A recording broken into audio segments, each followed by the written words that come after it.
Ну, во-первых, я хочу со всеми поздороваться и поблагодарить за то, что вы оторвали себя от важных дел, тем более сегодня, по-моему, начало рабочей, уже нет, второй день рабочей недели.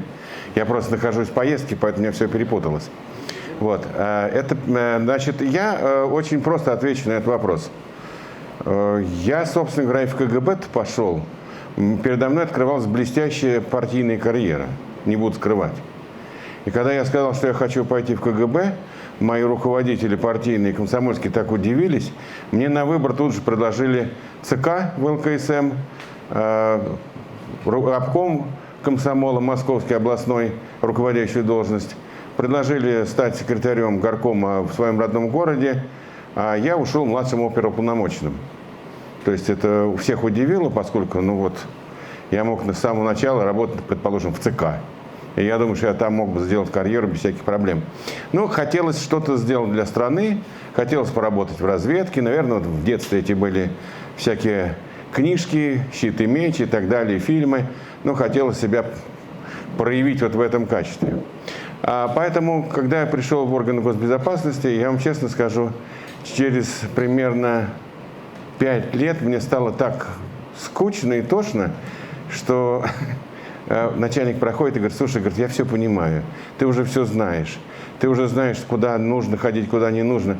Ну, подожди, я куда-нибудь тебя сосватаю. И меня сосватали после моей поездки. Я в 87 году, если кого это интересно вообще, в 87 году, представляете, я вообще работал, когда в комсомоле, сидел на путевках в том числе. Через мой отдел обороны спортивной массовой работы проходили все молодежные выезды. А я ни разу не ездил, некогда было.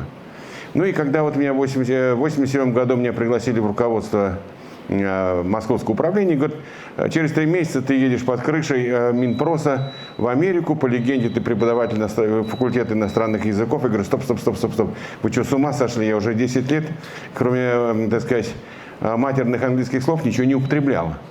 Он говорит: у тебя есть 3 месяца, вот заодно восстановишь, ты не забудь легенду. По легенде ты преподаватель языкового вуза, значит, такого-то института.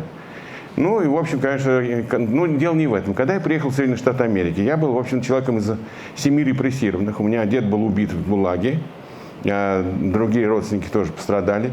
У нас в семье с детства ненавидели этот культ и прочее. И понятно, что было несколько странных решений, но я все-таки в разведке хотел работать. И в 1987 году, когда до этого я уже говорил о том, что Советский Союз, в общем, по большому счету, идет к своему финалу, это было со мной произошло рано. Я начал понимать это примерно... Где-то в 1983 году уже я понимал, что Советский Союз идет к финишу, и довольно откровенно говорил это внутри КГБ, а внутри КГБ тогда были либеральные настроения. Мне сказали: ох, жалко, как что ты у нас работаешь. Могли бы на тебя такое дело завести, профилактировали тебя, получили бы премии, награды, так сказать, звания, а ты с нами работаешь, тут ты нас агитируешь. А в 1987 году, когда я уже поехал в Соединенные Штаты Америки, я все-таки выполнил задание, будучи, притворяясь преподавателем языкового вуза. Я прожил 2 месяца в Соединенных Штатах Америки, я пришел к окончательному выводу, что, в общем, по большому счету, считанное осталось время, я не знал сколько, но полагал, что это быстро произойдет, что Советский Союз прикажет долго жить. И самое удивительное, что в 1987 году я выступил перед партхозактивом города Коломны, не маленький город. Собрались все руководители города, крупнейшие предприятия, горком партии, исполком, кто там у нас был, горком комсомола, суд, прокуратура, МВД, КГБ и так далее. И я начал свое выступление, что Советский Союз, вообще вся система страны и политической системы находится в смертельной опасности. Если сейчас не будет реформы, то, в общем, по большому счету, ребята, сливайте воду. В наступившей тишине, сидевший рядом первый секретарь горкома партии, у нас было хорошее отношение, он так дергает за рукав, такая: Ген, ты, говорит, там не сильно перегрелся-то? А я начинал там свою работу в Филадельфии. Вот, он говорит: я говорю: да нет, если бы, Григорий Григорьевич. Он говорит: ну тогда рассказывай, каким ты выводом пришел, почему. И я на пальцах, с 1987 года меня записали в лекторы знания, попросили меня выступать перед городскими аудиториями. И я городским аудиториям, к удивлению своему, вот можете представить, я был капитаном КГБ, да, известным человеком в городе. И я выступал перед коллективами до 800 человек включительно и рассказывал им о том, как Советский Союз скоро умрет. И почему это произойдет. И чем Америка опережает, и на сколько лет опережает Америка Советский Союз, когда им сказал, что, ребят, 100 лет отставания. Они говорят, не может быть. Я говорю, может. Можно я вам задам вопрос, а вы мне скажете, когда у нас будет так, как у них? Я говорю, ну задай вопрос. Я говорю, у них нет пыли. Я говорю, что значит нет пыли? Я говорю, вот можно взять, пойти походить по этой Филадельфии, или по Нью-Йорку, или по Вашингтону, босиком прийти домой, даже можно не мыть, в принципе, ноги, если не очень брезгливо, лечь спать. Когда у нас не будет пыли? Они говорят, никогда. Вот руководители партии, исполкома и так далее. Я говорю, слушайте, а когда у нас не будет дорог с грязным покрытием, ну, грунтовым? Я говорю, что ты имеешь в виду? Я говорю, ну, там есть проблема. Там в хороших штатах 100% дорог с твердым покрытием, а в плохих штатах там от 85 до 90. Они очень сильно переживают по этому поводу, комплексуют. Проблема только одна, что дорогам у них называется все, где ходит и ездит человек. Например, техника в поле не заходит, она движется либо по асфальтовым дорогам, либо по грунтовым, по дорогам, значит, каменной дороги, которая грунтовая, это прессованный щебень. И там можно, говорю, до 80 км в час на легковой машине объезжать поля. Я говорю, когда у нас это будет? Они говорят, никогда. Ну и дальше я приводил примеры. И вот я могу сказать, что тогда, в последние годы существования СССР, режим был гораздо мягче. Он был гораздо более, ну, я бы сказал, вдумчивее. Я как-то приехал в ЦК КПСС сам, ну, с Коломны недалеко там. И пришел к работникам ЦК, говорю, ребята, вы что, ничего не делаете-то? Как бы уже все.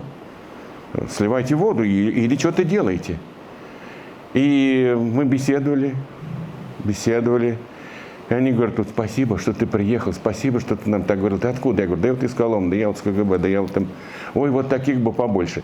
То есть меня не арестовали, меня не повели штрафовать, меня не обвинили в фейках о советской армии и Советском Союзе, а меня еще и похвалили.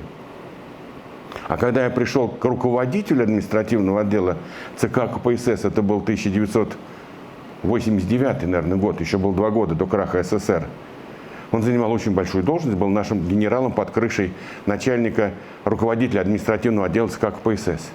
Я прихожу к нему, говорю, слушайте, вы что-нибудь будете делать или нет? Страна валится, все, капец, страны не будет.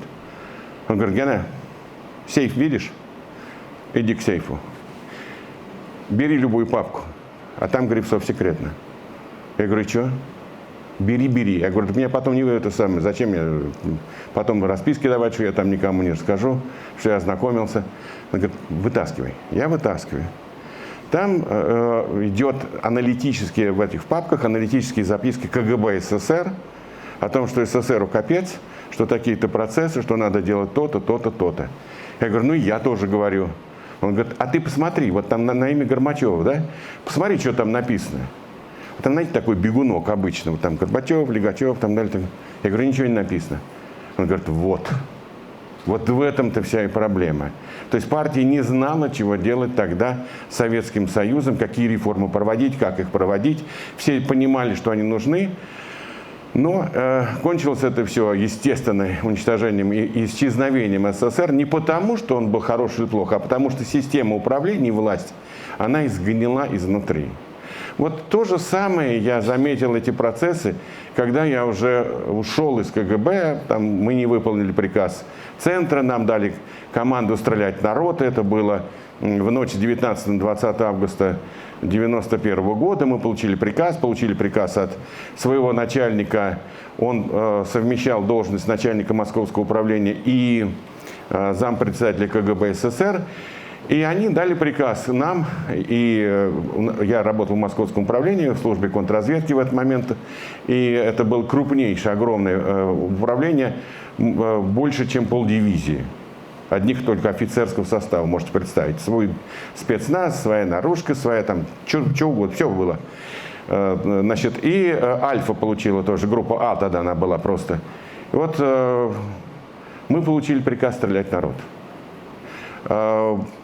Приказ пришел, как я сказал, из центра. Озвучил его Виктор Михайлович Прилуков, бывший наш начальник, генерал-лейтенант.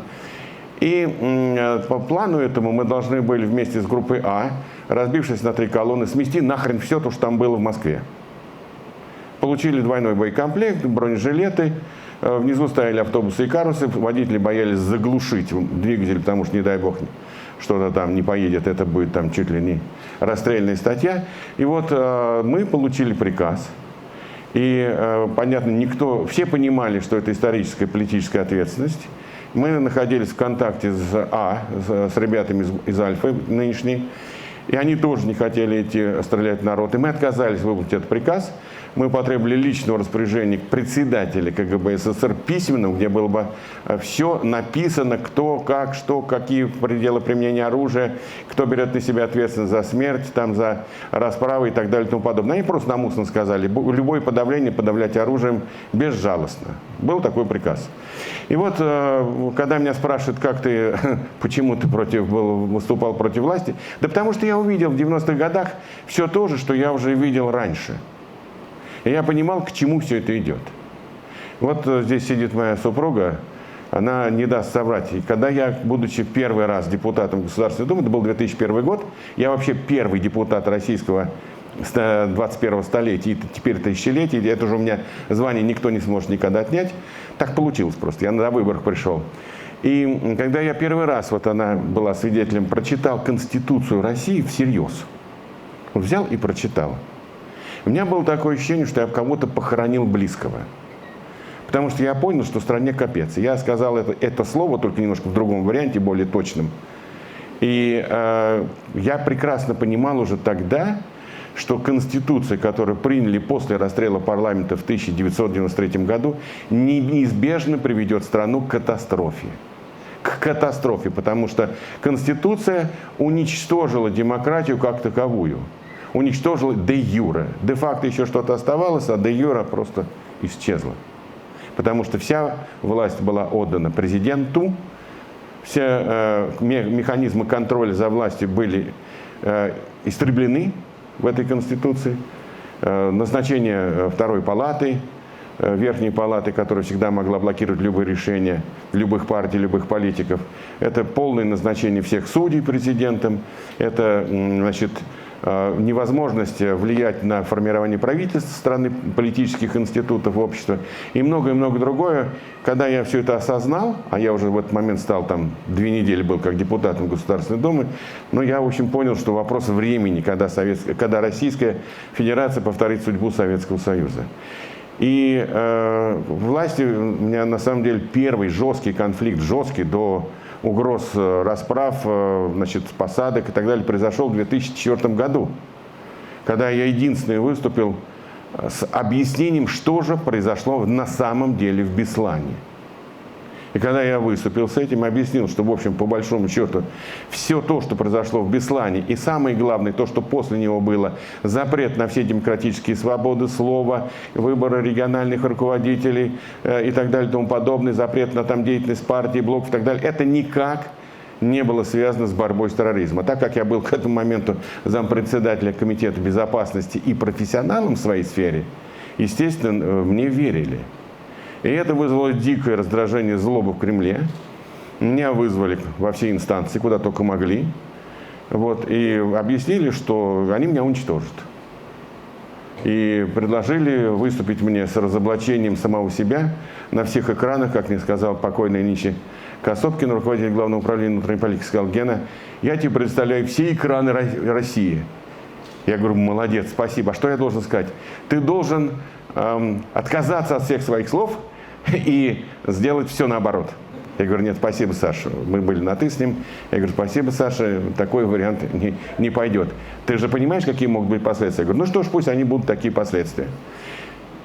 К счастью, тогда меня не посадили. Хотя обещали и уничтожить бизнес, и посадить, и так далее. Но это был 2004 год, они не решились. Постепенно страна сползала в диктатуру. Конфликт у нас, он разрастался, и не только у меня.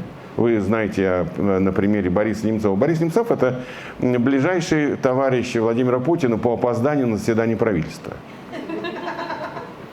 Путин не может прийти вовремя, это у него просто болезнь. Борис Немцов – умнейший, ярчайший человек, я его очень хорошо знал, мы с ним тоже вместе много лет работали. Он по натуре вот такой, он не мог прийти вовремя. у него постоянно какие-то были дела. И вот они двое опаздывали на заседание правительства, и потом вместе бежали и оправдывались, почему они опоздали. Там минут от 5 до 15 минут они легко опаздывали на каждое заседание правительства. То есть люди, вот, которые, я тоже знаю лично Путина, встречался с ним, общался.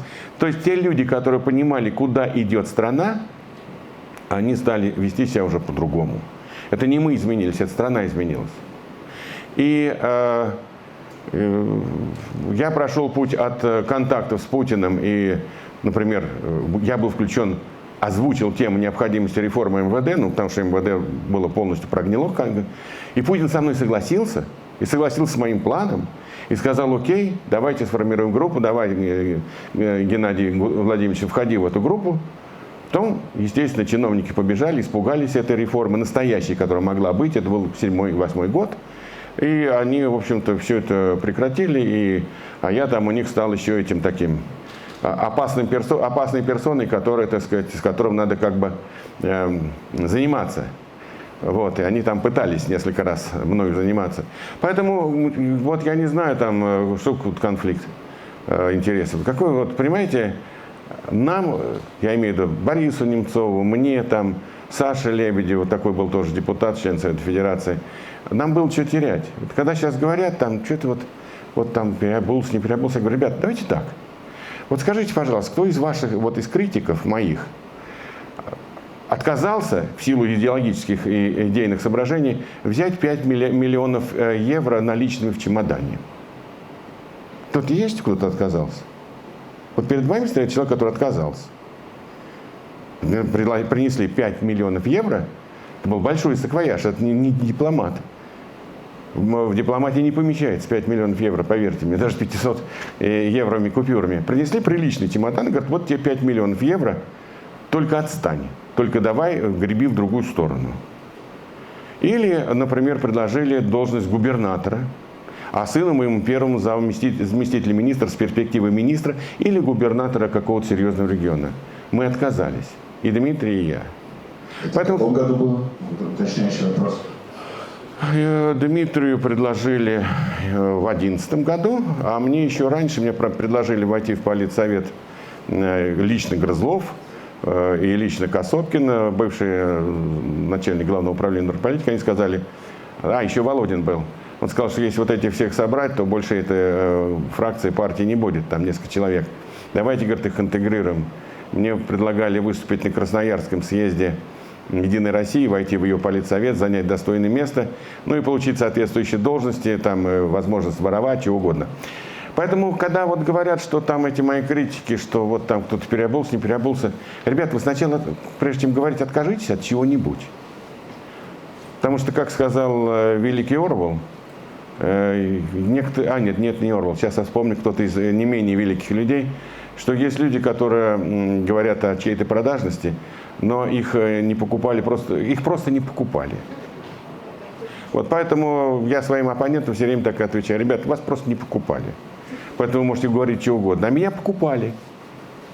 И если я отказался, да, значит, этим не шутят. И когда был уничтожен моя компания, которую мы создавали, и 20 лет ее развивали, она стоила 20 с лишним миллионов долларов, я знал, что ее уничтожат. Я знал. Потому что у нас работал кадровый сотрудник ФСБ России, прикомандированный к нашей компании. Его за 3 месяца мы велели уволиться до разгрома, до начала, так сказать, репрессий в адрес моей семьи. И он меня предупредил, я знал, что это будет. Поэтому вот можете всем нашим оппонентам говорить, что когда вы откажетесь от всего того, что хотя бы от 1/10 того, что предлагали нам, а Бориса Немцова предлагали еще больше, поверьте мне. И я могу называть тех людей из элит, которые пришли в протестное движение. В Кремле работали честно. Они работали как настоящая мафия. Они сначала предлагают, покупают. Потом, если не соглашаешься, дают очень много, покупают.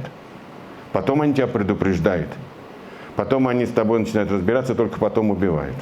То есть они в этом смысле действуют абсолютно как организованная преступность. Но это вот я вам просто хочу сказать то, чего я не говорю в своих интервью. Раз уж я к вам приехал, я могу быть здесь, ну скажем, по-другому услышан. Вот. Это вот, поэтому я прекрасно понимал с первого дня своей работы в политике, что страна идет к катастрофе. В 2011 году мы сделали последнюю попытку предупредить власть, страну, общество о надвигающейся опасности. Мы, оставшиеся, так сказать, там, боевые депутаты, а нас осталось всего 4 или 5, ну, был еще Сергей Петров, который не был на той пресс-конференции, а было 4 депутата, которые вышли на пресс-конференцию на Арбате. Конечно, мы не сравним себя с тем подвигом, который там вышли 8 или 9 человек на Красную площадь в 1968 году, но все-таки мы вышли четвером. Были 2 Гудковых, Валерий Зубов, бывший губернатор Красноярского края, и Илья Пономарев, наш товарищ. И мы вышли и объявили в 2011 году, это было первая половина года, наверное, это был там февраль-март, может быть, вряд ли апрель, что идет страна к новому ГУЛАГу, что она идет к войне, что она идет к диктатуре, и что это очень серьезно, и что если сейчас общество, политики и так далее не обратят внимания, то все это кончится большой бедой для страны, возможно, ее развалом. Это был 2011 год. 2011 год. Вот, поэтому сейчас мы пожинаем то, что произошло в 1993 году, в первую очередь. Это конституция, давшая, это уничтожившая, давайте скажем так, уничтожившая возможность, юридические возможности сохранения каких-либо демократических основ и принципов в России. 1993 год юридически уничтожил это. А дальше был вопрос времени. А дальше уже пошло все медленно, постепенно.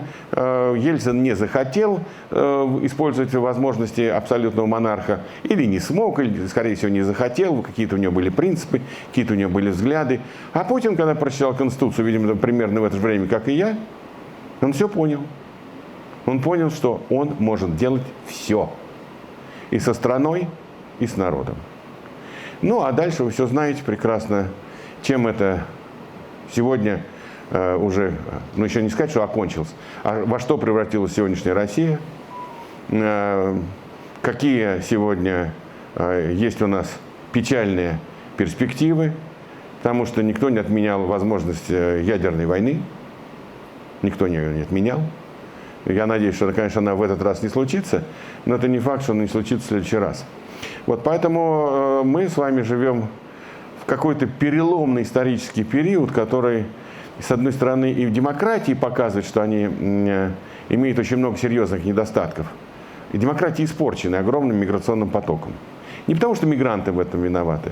Они бежали для лучшей жизни, они спасали своих детей, они спасали свои жизни, они хотели просто жить нормально. Но такого потока мигрантов после крушения, краха колониальной системы, если помните, колониальная система развалилась с 1964 по 1966 год, был просто парад развалов этой колониальной системы. И вот, к сожалению, великие державы бежали из своих бывших колоний, ни хрена там ничего не создав главного, что они должны были создать, нормальную, устойчивую, демократическую, политическую систему. Поэтому к власти приходили хрен знает кто, по кровожадности, превосходящей своих колонизаторов в сотни раз.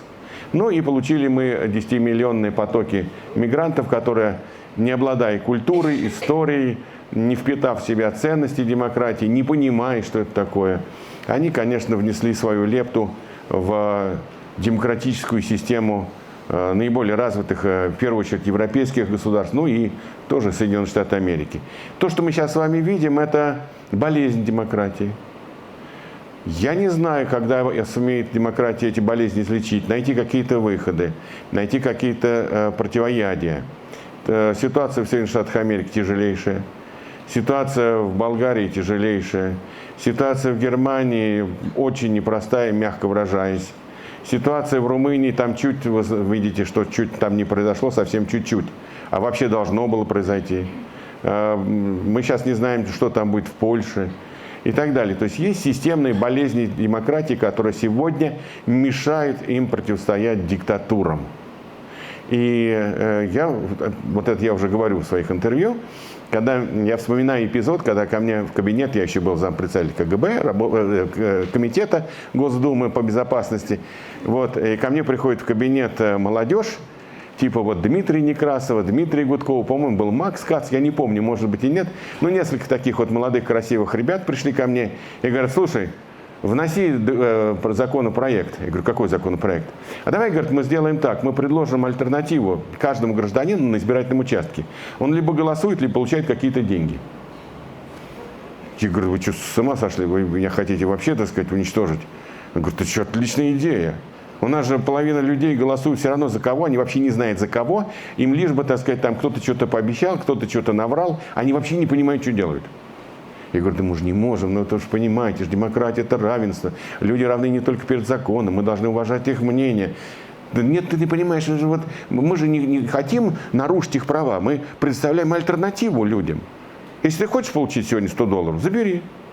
Если ты не хочешь получить, вот тебе бюллетень, голосуй честно, добросовестно. Каждому из бюджета, это говорит, будет дешевле, чем нам исправлять ошибки власти. Я тогда их послал, о чем очень сильно жалею. И я подумал, что одним из механизмов лечения демократии может быть и вот этот механизм, когда людям будет предоставлена альтернатива за счет бюджета. Каждый гражданин им будет иметь право выбора. Либо голосовать, либо получить небольшую денежную компенсацию.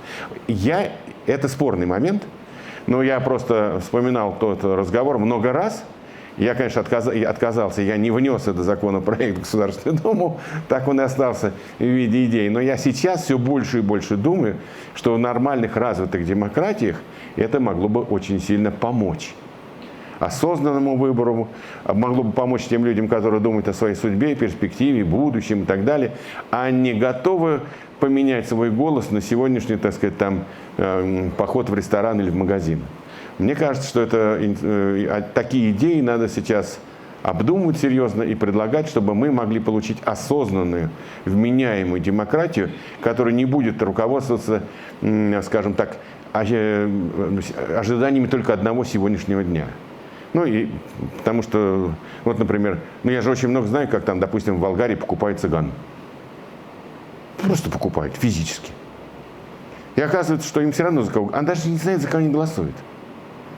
Там огромная, большая прослойка. Они вообще не знают, за кого они голосуют. Ни фамилии, ни партии, они вообще ничего не понимают. Но они твердо знают, что им там дают 100 лев, или там 50 даже лев. И они голосуют. И такая демократия, я понимаю, что это совершается преступление, но даже в тех демократиях, в которых там такие преступления совершать сложно, все равно есть механизмы, которые, к сожалению, вот сегодня привели на трон, я так говорю, на трон, к рулю Трампа. В 1933 году Гитлера в Германии. Можно перечислять дальше, кто кого. Посмотрите, что у нас там происходит. В той же Румынии и так далее. То есть здесь мы с вами сталкиваемся с серьезнейшими изъянами, проблемами демократии. И пока никто не знает в мире две вещи. Первое, как излечить эти болезни и что делать с массовой миграцией. И никакого рецепта, никакого серьезного решения ни у одного политика, ни у одной страны, ни у одной политической партии нет. Потому что когда идут дети, женщины, которые находятся в ужасном положении в какой-то своей стране, где людоед захватил власть и превратил ее в инструмент уничтожения людей, унижения, преследования, разорения, то, конечно, никто не может отказать этим людям в праве на жизнь. И вот это ключевая проблема Запада, на мой взгляд. Опять-таки, я извиняюсь, что галопом по Европам, но так как вы живете здесь, я думаю, что вы это чувствуете не хуже меня, а может лучше меня. Поэтому вот серьезнейшая проблема, она есть системная. И поэтому мы, демократии, к сожалению, оказались неспособными к мобилизации. Неспособными к той мобилизации, которой оказались способны диктатуры, тирании, авторитарный, тоталитарный режим. Посмотрите, что происходит. Путин сколотил быстренько блок. Китай, Иран, Северная Корея, африканские людоедские, так сказать, режимы, всякие там Мадуры, венесуэлские и прочие, да? Этот блок работает.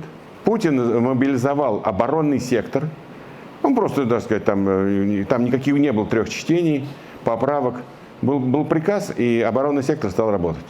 Деньги выделялись без всяких там утверждений в бюджетных комитетах и прочее, прочее. То есть Путин показал, что диктатура способна быстрее устанавливать связи, блокироваться и мобилизовываться.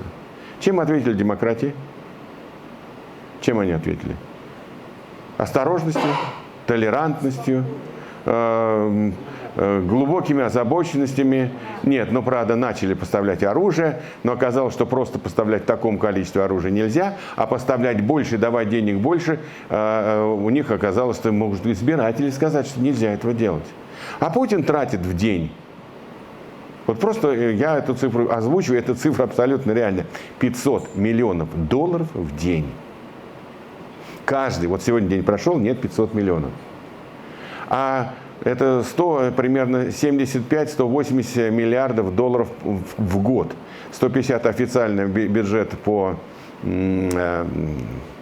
закону федеральному, и плюс там 20-30 это бюджеты ведомственные и региональные бюджеты. Примерно добавляется там 25-30 миллиардов. И как, скажите, Украина может противостоять этому катку, я там даже сейчас не про людей говорю, который получает каждый день $500 миллионов, при этом $500 миллионов путинский имеет покупательную способность гораздо выше, чем $500 миллионов или 500 миллионов евро в США или в Европе.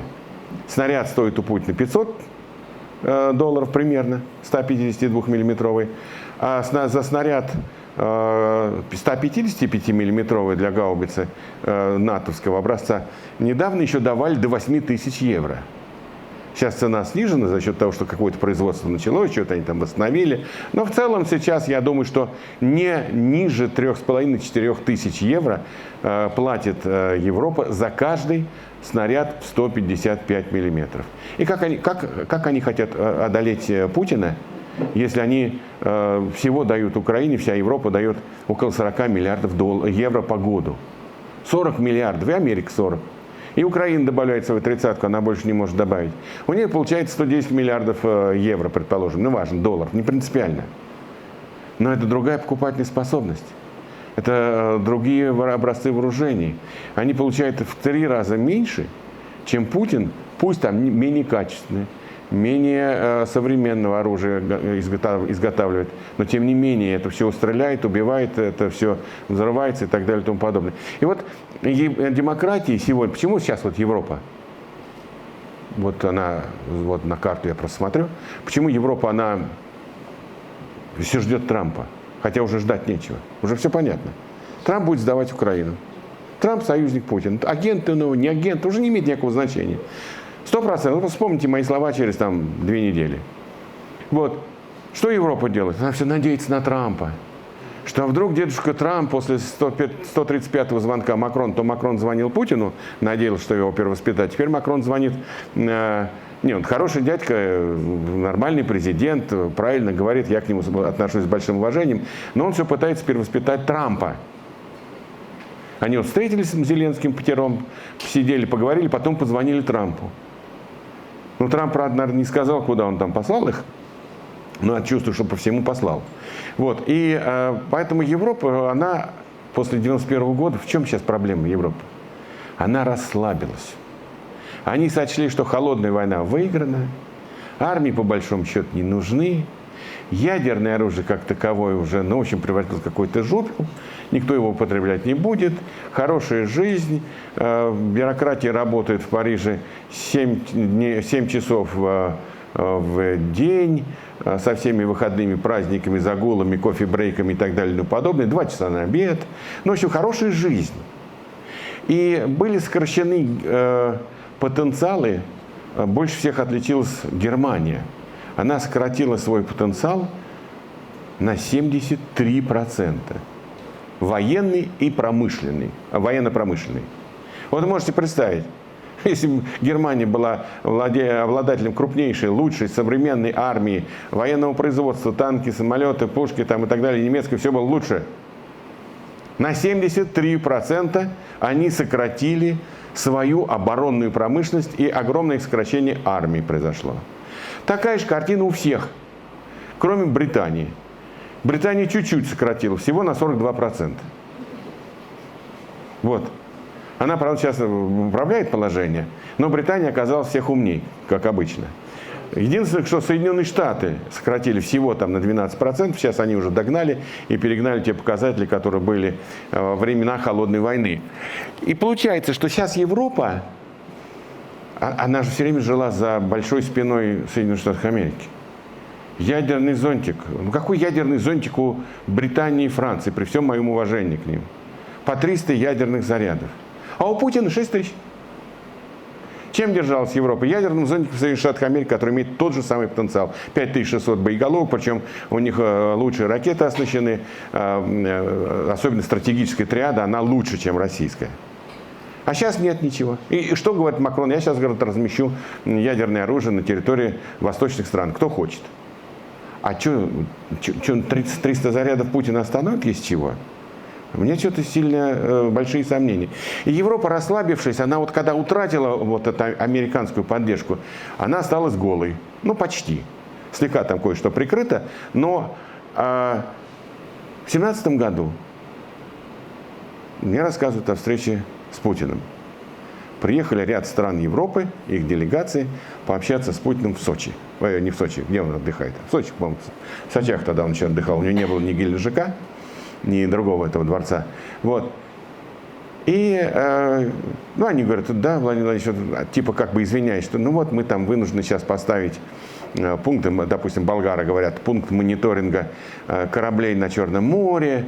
Не то, чтобы мы хотим вас там как-то пугать или прочее. Просто вот мы, как члены НАТО, мы бы, может, и не хотели, но нам надо, нам сказали поставить эти пункты.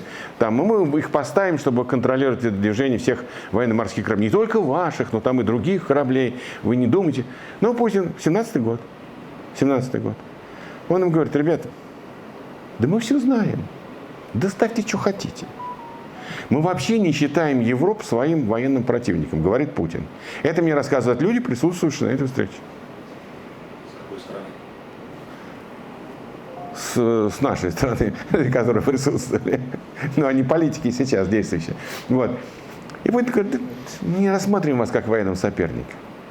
Вы, Европа, ну что вы можете? Армии у вас нет. Теперь давайте я вам на пальцах объясню. Это мне рассказывают люди, которые с ним общались в этот момент. У вас сколько танков выпускает промышленность? 10? 9? 12?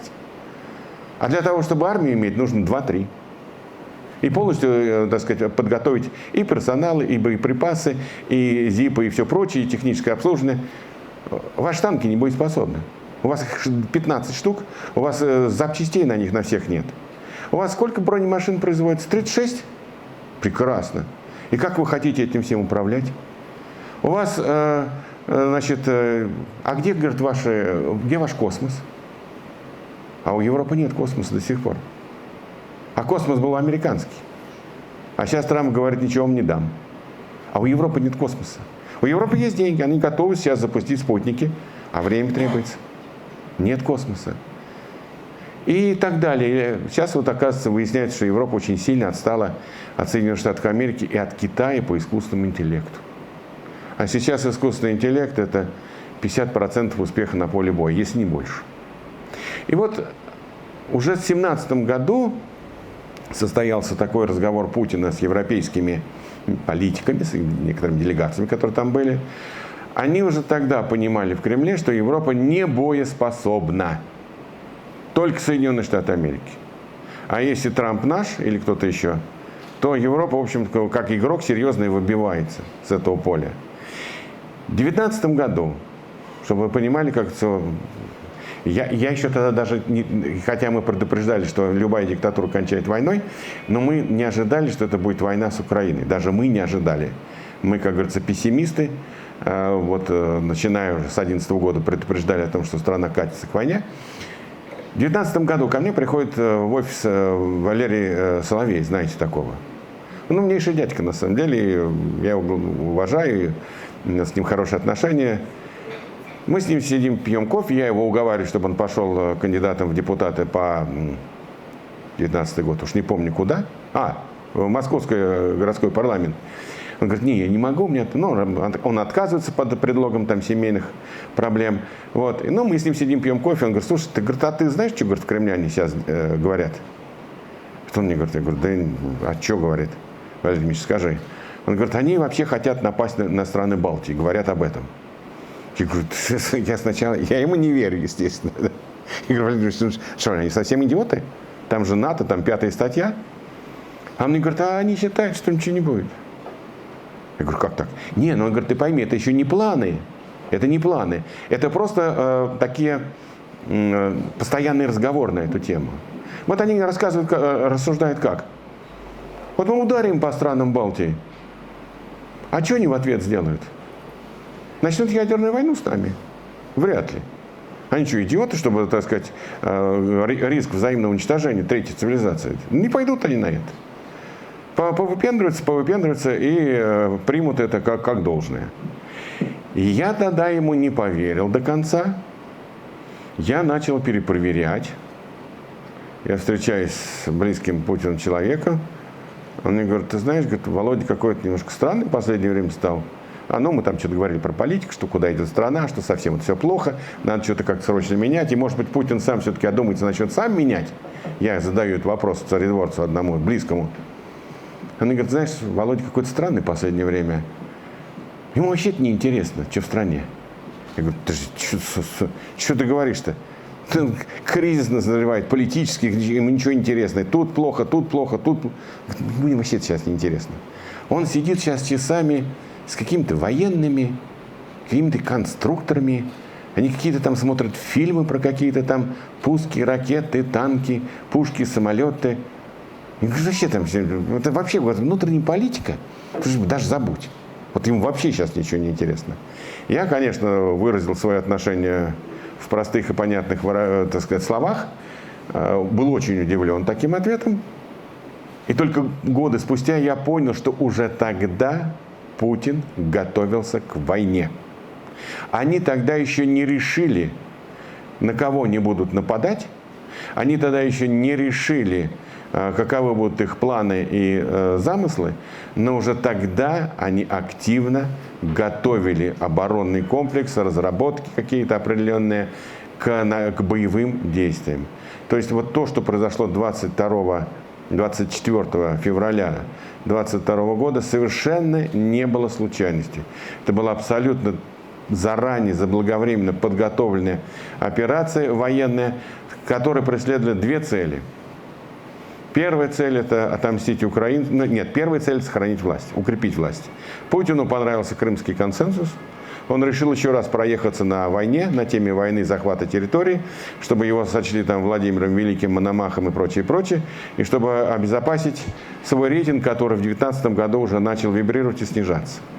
А вторая задача у них была отомстить украинской элите политической.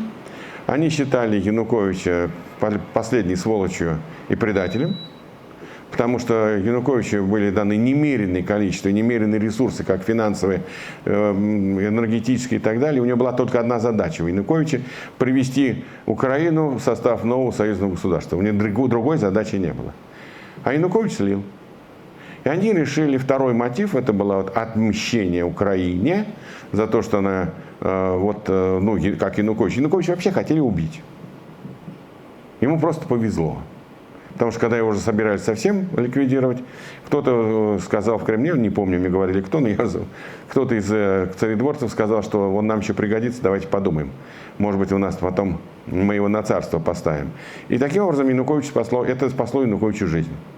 Но вообще это была очень эмоциональная и жесткая реакция на, как считали в Кремле, предательство Януковича. Витя нас предал, звучали такие слова, я их много раз слышал от всяких людей, окружающих, так сказать, Кремль и Путина.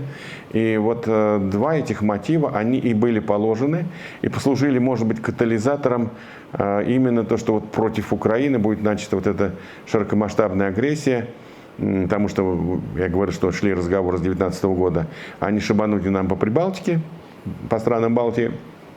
Вот. И, видимо, все-таки они склонились, что нужно атаковать Украину. Там было огромное количество агентуры, там была сдача, там было разминирование минных полей, там много чего было внутри. И в этот момент Путина убедили, что Украина слаба, что часть населения ждет там с цветами и караваями, с хлебом и солью наши войска. И таким образом началась война. Ну, я вас заболтал.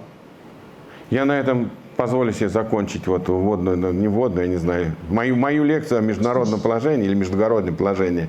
И если у вас есть ко мне вопросы, я по любым темам, пожалуйста, я готов дальше отвечать. Можно для начала вопрос? И вот там уже рука, да, я вижу. Да, потом руки поднимайте, я буду подходить. Немножечко пессимистично звучит все, что вы рассказали, что у России перспектив не было с 93-го года и, в общем-то, ничего нельзя было сделать. Нет, не так. Окей. У России юридические возможности строить демократию были уничтожены. Какого там принята Конституция? 5 или 12 декабря, я уж не помню. Но это не важно. В декабре 1993 года. Юридически были уничтожены основы демократии. Юридически. Это не означает, что не было шансов. Шансы, может быть, и были, но вот я вам могу сказать, наши уважаемые олигархи, они же все марксисты по своему образованию, другого-то не было образования, они признают свою вину.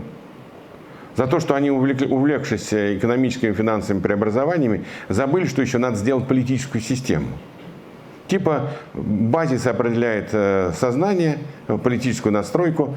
Раз у нас все частное, ну, значит, и политическая настройка будет демократической. Это была их ключевая ошибка, за которой кое-кто из них поплатился, как вот Михаил Ходорковский 10 лет тюрьмы и жизни отдал, так сказать, будучи посаженным, брошенным за стенки по политическим мотивам, вот, и так далее. Все там по-разному кого-то касалось. То есть это вот так вот оно и было. И можно было сделать, и можно даже было в 2001 году сделать, и, может быть, если бы у Путина были более светлые мысли, можно было все поменять. Там ничего страшного такого, вот, ну, не то, что не страшно, я неправильно сказал. Можно было еще развернуть Россию в другую сторону, но Путин решил строить диктатуру. Ну, просто по поводу базисной настройки, это не только марксисты так думали. Собственно, по поводу Китая, многие западные страны, США в первую очередь, они тоже думали, что если экономика там будет развиваться, капиталистическая, народ будет богатеть, и демократия рано или поздно появится. И сейчас очень сожалеют о тех своих убеждениях. Но защищая Маркса, могу сказать, что Маркс в конце своей жизни написал в какой-то, сейчас я не помню, в каком-то письме, то ли Энгельсу, то ли кому-то еще, что ему кажется, что при определенных обстоятельствах, он считает, при определенных обстоятельствах политическая настройка может обрести огромную автономию от базиса. И он, к сожалению, оказался прав. Но это не вошло в состав его главных тезисов учения. Да, извините, пожалуйста. Да, вы поднимали.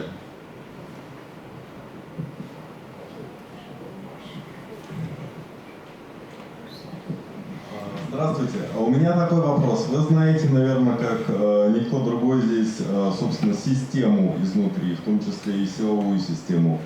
Есть ли внутри силовой системы некие здравые силы, которые могли бы пойти на шаги сопротивления режиму? Вот смотрите, здравые люди всегда остаются везде, во всех системах. Вопрос пропорций. Вот такого, как в КГБ в 1991 году, конечно, там сейчас нет.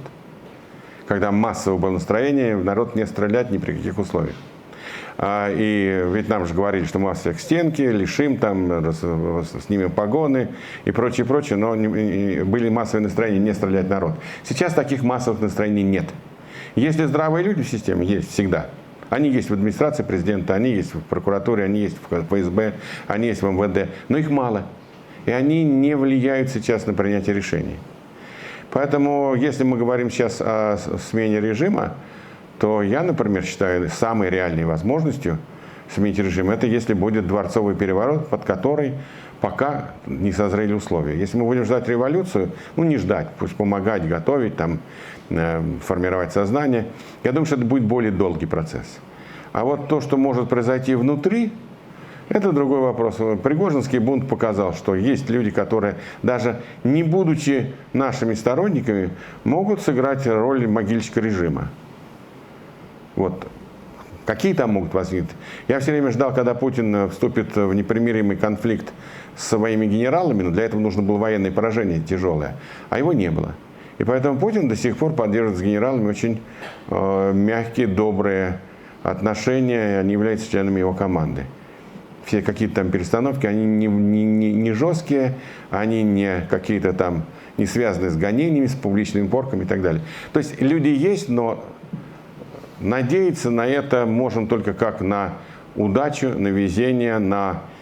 Если изменится ситуация, вы знаете, в 23 году, когда армия побежала, мы очень четко чувствовали, видели, знали, что внутри элит серьезный раскол зреет. Вот тогда, если бы Запад понимал, если бы Украина не маялась дурью, политическое руководство я имею в виду, наверное, что-то можно было сделать, чтобы война закончилась поражением Путина. Сейчас этот момент упущен. Еще должна в самой России тоже соответствующая ситуация, потому что многие говорили, ссылаясь на то, что им рассказывали, собственно, сотрудники ОМОНа, что вот когда у вас будет миллион, тогда мы перейдем на вас. Нет. Вот сейчас вот надо об этом забыть. Не потому, что я не верю в людей, а просто надо понимать, что в диктатурах, когда политические репрессии становятся массовыми, они уже стали массовыми, выступление народа крайне затруднено и почти невозможно. Ну, давайте вспомним сталинский период. Я когда спорил, вот у меня же, знаете, бывает, к сожалению, в Украине тоже есть свои завихрения. Они говорят, вот там все русские генетические рабы. Я говорю, ребят, как бы народы все одинаковые, условия разные.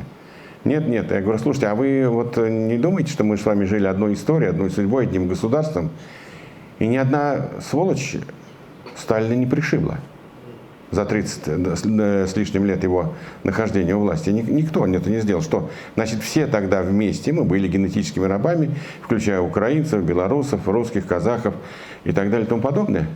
Этот вопрос не очень популярен в Украине, поверьте мне, но я вынужден иногда его задавать. Нет, сегодня условий для выступления народных масс нет. Если только стихийные, когда что-нибудь вот произойдет такое, как, ну, я не знаю, там, хлеб кончится или, не знаю, там, водки всем дадут по 5 литров сразу одновременно, и раздавать их будут на Красной площади. Вот тогда что-то, может, и произойдет. Там-то... Еще там, да. Вот вы, Юрий сигнализирует, чтобы он знал, куда идти потом с микрофоном. Добрый вечер.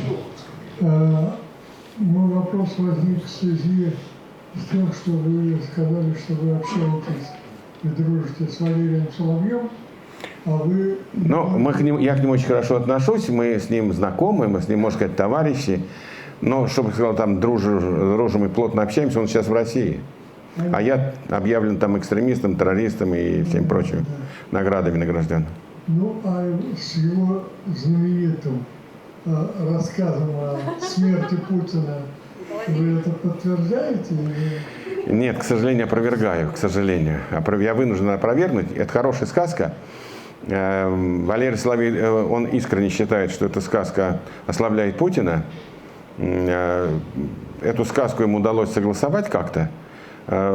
Путину объяснили якобы, по крайней мере, это не точная информация, но якобы Путину объяснили, что типа Владимир Владимирович пусть говорит, потому что на Западе знать толком не будут. Ты дал приказ, не ты выступил, не ты. Мало ли что. Пусть они путаются, пусть они думают, пусть они, так сказать, теряются в догадках. И вроде это сошло. Но, к сожалению, Путин не в холодильнике. Согласованная позиция, оказывается, а мы тут все додали. Вот про Януковича вопрос. А как все-таки детально представлялось, что Янукович передаст власть в новое союзное государство? Просто на вашу... Он должен был подписать соглашение, он должен был провести его через Раду. Для этого ему давали кучу возможностей, немерено денег давали, просто немерено, вы даже не можете представить цифры. Это десятки миллиардов долларов. На эту задачу были потрачены, чтобы Янукович подписал и провел через Раду новые союзные соглашения. Ну я не представляю этого, что он мог такое сделать. Вы говорите, что он не хотел так? Ну, он, наверное, прежде чем получать десятки миллиардов от Путина, он, наверное, не просто так же получал, наверное, пообещал. Наверное, пообещал. Ну ясно. А что с ним происходит сейчас? Не знаю. Жив пока. Ясно. Все. Спасибо. Там он тоже 2 руки, я вижу. Да, это касаемо союзного договора. Я сам из Беларуси, я немного ваш коллега. Я тоже в Беларуси нахожусь в розыске под уголовным преследованием. Вот, поэтому нахожусь здесь и здесь. Вот. И вот если касаемо предыдущего вопроса о подписании союзного договора, вот Лукашенко вынудили написать этот союзный договор. И меня вопрос такого плана. Если все-таки в России наступит демократия, какое будет отношение к Беларуси, к белорусскому народу, и будет ли новая власть российская претендовать на Беларусь или отпустит ее в независимую плане? Ну, из того, что я знаю о тех людях, которые сегодня могли бы представлять Россию во власти, в альтернативной власти, демократической, никто не будет ни на что претендовать в этом смысле. Но мы не знаем с вами, кто окажется у власти через какое-то определенное время. Вот если мы берем сегодня, грубо говоря, демократические силы России, да, те, которых мы знаем, или там те, которые представлены большим числом активистов, то нет. Никто не будет пытаться силой кого-то затащить в союз, это точно. А вопрос в том, что кто окажется у власти, какие силы. Вот это мы с вами сегодня сказать не можем. Вот можно поговорить с вашей точки зрения все же действительно о перспективах прихода к власти демократических сил? Ну, понятно, что должна создаться какая-то ситуация, да, то есть, вот, к сожалению, очень много мы слышим, да, от тех, кто представляет российскую оппозицию в массе своей сейчас за рубежом. Они все обсуждают планы, да, какая будет Россия, какая будет конституция, какая форма там парламентская, как независимость регионам, и все это очень красиво, причем, ну вот как раздроблена российская оппозиция, столько примерных проектов, то есть работает команда Навального сейчас, вот они собирают эти съезды над Россией будущего, да, есть, собственно, проект, который готовил Федор Кошельников с Владимиром Миловым, «Нормальная Россия будущего». И, в общем, есть сейчас новый проект, мы обязательно его пригласим тоже обсудить «100 дней после Путина». Да, это группа исследователей, которые пишут, собственно, сценарий, что может произойти. Но никто из оппозиции вот не представляет сценария все же, как прийти к этой ситуации. Да? То есть, соответственно, как все эти обсуждения, они немножечко абстрактными, мне кажется. Вот как вы считаете, что, ну, чтобы вы посоветовали, да, что можно было сделать, чтобы это как-то проактивно было немножечко влияние? Ну, я сейчас сам себя похвалю. Вам повезло. Перед вами человек, который знает, что делать, и расскажет вам о тех разговорах, которые внутри идут. Не только я один, конечно. Все адекватные, вменяемые люди понимают, как это может быть. Есть варианты, которые не могут быть, или крайне низкая вероятность, а есть вариант, который может реально быть. Этот вариант называется дворцовый переворот или смерть физиологической Путина. Ну, то есть его отстранение от власти. Оно либо произойдет физиологическим путем, либо силовым. Другого варианта нет. В этот момент в России возникает какое-то, не знаю, комитет спасения России, там временное правительство, что-то еще. И вот в этот момент, если, опять-таки, должен свою роль сыграть коллегиальный Запад, коллективный Запад. Вот здесь совершенно точно любой, кто придет после Путина, любой, Патрушев придет завтра, они прекратят войну, они начнут переговоры с Западом, потому что иначе не выжить. Вот здесь нужно внедрять план транзитного периода, переходного периода. Переходный период будет означать, ну, допустим, даже тот же Патрушев может выполнить свою короткую задачу, получить гарантии безопасности, условно говоря про Патрушева, не обязательно. Но будет сформироваться временное правительство, оно будет состоять как из тех людей, которые сегодня находятся за рубежом и из себя что-то представляют, способны что-то делать, и части старых элит, которые нужны при любом случае, чтобы не допустить в России коллапса, схлопывания, гражданской тотальной войны и прочего, прочего, прочего. Да просто даже финансового краха.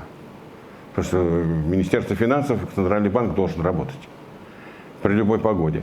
И вот мы рассчитываем, ну, говорю, мы, определенная часть тех людей, которых вы тоже знаете, мы считаем, что переходы, мы спорим просто, сколько это, вот я считаю, что 1,5 года, там кто-то говорит, нет, 2 года, должно образовываться вот это транзитное правительство, временное правительство, задача которой только одна – удержать Россию от коллапса и создать условия для формирования нормальной демократической власти, нормальных демократических выборов.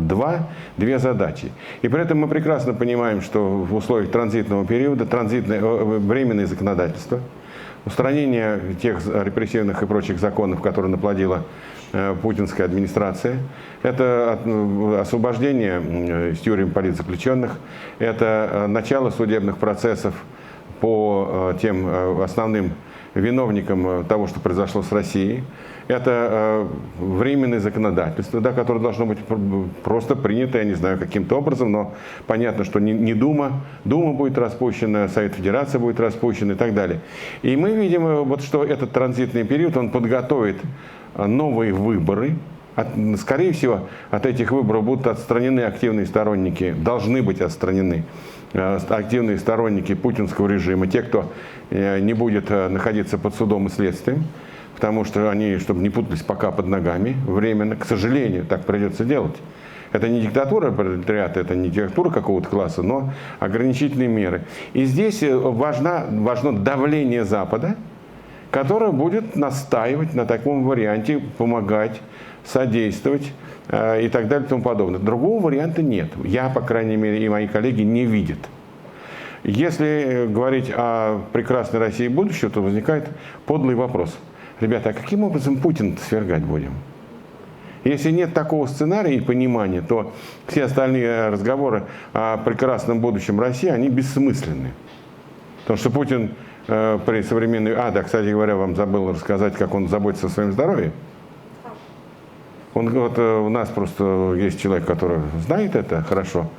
Вот сейчас я не знаю, но до этого момента, до начала войны, Путин каждую субботу прилетал в свой собственный медицинский корпус на вертолете. Под него построен лучший корпус в России, со всем современным, что только можно, всем диагностическим, лечебным оборудованием, тестами и так далее и тому подобное.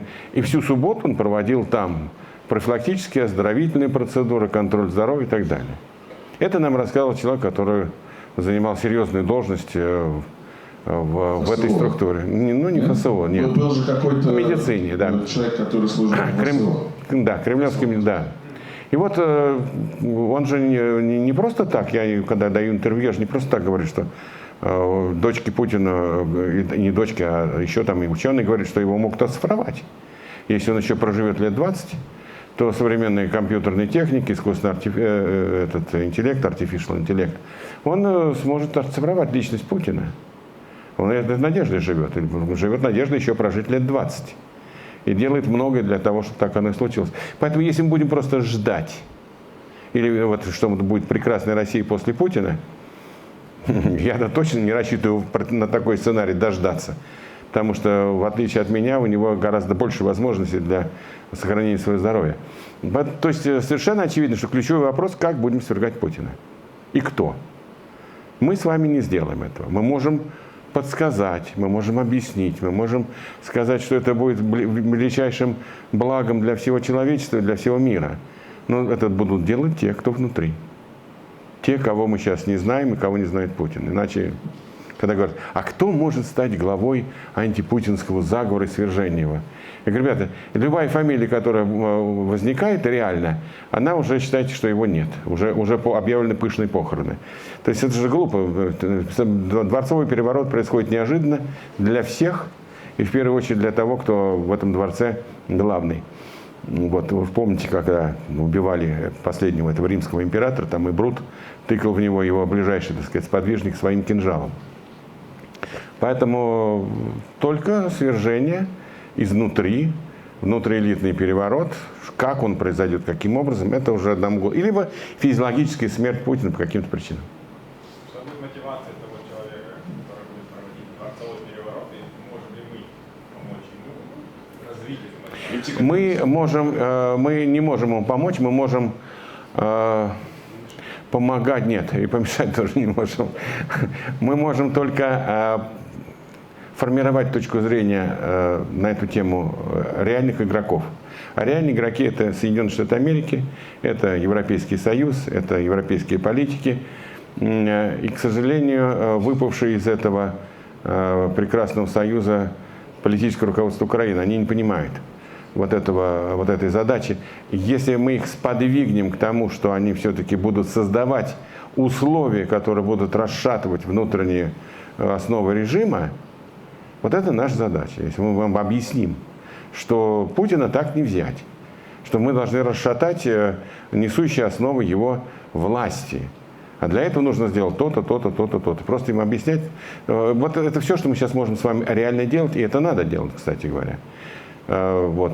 Ну, А что? Может, кто-то передаст? Да-да, а что делать? Объяснять западным политикам, западным общественным деятелям, что нужна новая стратегия сдерживания. По сути дела, нужна новая холодная война, нужна совершенно новая контрпропаганда, нужно совершенно по-новому влиять на элиты, вступать с ними при необходимости в диалог и контакт, потому что они будут это делать. А? С российскими элитами. С российскими, а кто же еще? С бразильскими бессмысленно. Нет, а чем украинское руководство может помочь в этом процессе? Именно выступить в качестве... Украинское руководство, я скажу здесь честно, к сожалению. Я хорошо отношусь к Зеленскому. Я поддерживаю Украину, ее героическую борьбу, делаю все возможное, чтобы они победили, потому что мы считаем, что военные поражения – это главные условия ослабления власти и начала коллапса власти. Главное. Но украинское руководство нас с вами в союзниках не видит никак. Никак. И обсуждать какие-то действия, направленные на расшатывание режима, на ослабление его и так далее, они не хотят. И вот это тоже большая проблема, потому что они не просто не хотят, а они еще и препятствуют многим нашим шагам и действиям, к сожалению. В силу эмоций, в силу непонимания общих задач, в силу, ну, я думаю, что это эмоции, и эмоции сформируются в первую очередь в самых верхних кругах политической власти Украины, к сожалению. Это не означает, что мы не будем им помогать и не будем желать им победы. Нет, мы все равно это будем делать, потому что мы будем делать для себя, для своей страны, для своего народа. Но реальная ситуация, она, к сожалению,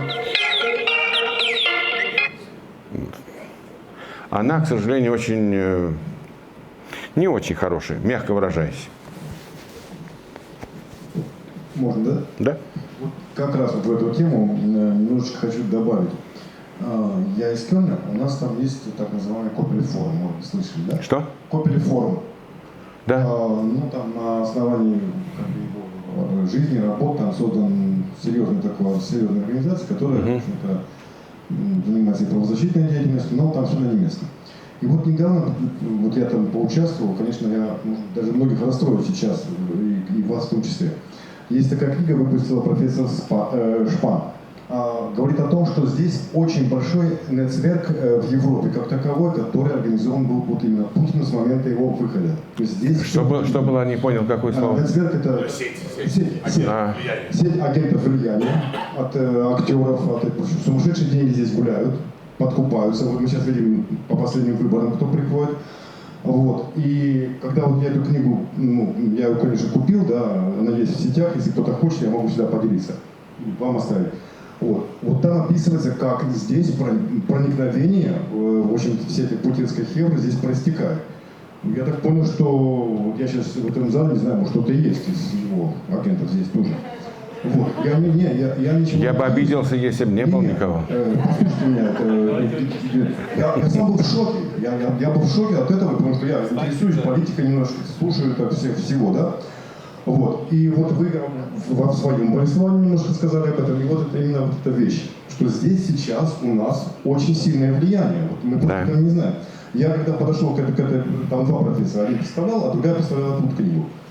Я говорю, а вы вообще понимаете, что вот у нас здесь, в Копеле сидел, наверное, чуть даже поменьше, чем здесь. Пока вы говорите, да? я чуть посижу. Вот 20 человек, да, которые, может быть, узнали сейчас об этом, да. То есть, в принципе, пропаганда путинская здесь выигрывает сейчас в Европе, в частности в Германии. Это видно по выборам. Во-первых, деньги эти партии пришли на деньги его многие, да. Это уже доказывается, но умалчивается. И вот эта пропаганда, когда ко мне приходит ремонтировать рутер, допустим, македонец, который живет здесь 6 лет, разговариваем по-немецки с ним, да, и он говорит, я стою за Путина. Или мой приятель, тур, который мне проправит свою рожденность здесь, правит мне компьютер, он тоже стоит за Путина. Я просто в шоке. Это влияние я уже просто ощущаю на себе. То есть вот вы об этом немножко в своем замечательном представлении сказали. Вот как выдайте нам еще раз вот это. Да, тут, понимаете, вы меня ничем не расстроили, потому что я знаю намного больше об этом влиянии, чем вы. Ну, может быть, мне кажется. Я даже знаю, как они работают, и знаю о специальном подразделении, которое было создано для этих задач. Среди, есть специальные подразделения, составленные из сотрудников специальных служб и боевых диверсионных подразделений. Вот. Это недооценка Запада вот этого влияния. Мы сейчас только что разбирались во Франции, я живу в Париже, под Парижем, и мы разбирались там с МИДом и с администрацией Макрона, этот вопрос поднимали. Как вот может быть, если во Франции нет ни одной русской редакции, а бывший директор Russia Today сегодня является генеральным директором крупного частного телевизионного канала, и все нарративы проводят именно так, как Путину надо. И противодействия этому нет. Потому что вот я когда сказал, что Европа расслабилась, она расслабилась в прямом смысле этого слова, во всех смыслах. Это абсолютно.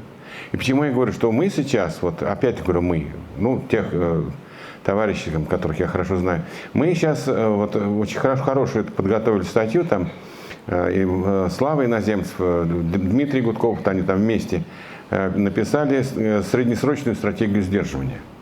Я им говорю, слушайте, давайте презентуем, давайте.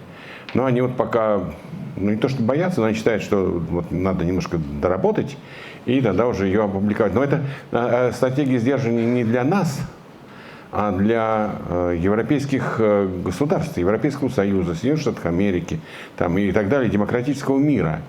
Вот мы считаем, что 3-5 лет. Вот если война сейчас заканчивается поражением Украины, а мы видим, что Трамп делает все, чтобы так оно и произошло, поражением Украины, да, то мы считаем, что прочность режима 3-5 лет. И при условии серьезной стратегии новой холодной войны, может быть, ее так не надо называть, а доктрины сдерживания ее надо назвать среднесрочной. И вот в этой доктрине сдерживания огромное влияние огромное внимание оказано в том числе контрпропаганде. Как на русском языке, так и на всех остальных языках, потому что, например, Russia Today увеличил бюджет на 40, то ли 46% за год, открыла новые редакции на новых языках и ведет наступательную, агрессивную пропаганду по всему миру, не только в Европе. И мы это видим, вот мы же с вами говорили, выборы в Румынии, выборы в Польше, выборы в Болгарии, выборы в Германии, ситуация в Соединенных Штатах Америки, далее везде можно перечислять. Тут, к сожалению, да, и это не только не только пропагандистское воздействие. Я вам больше скажу, что создано специальное подразделение для диверсионной работы за рубежом.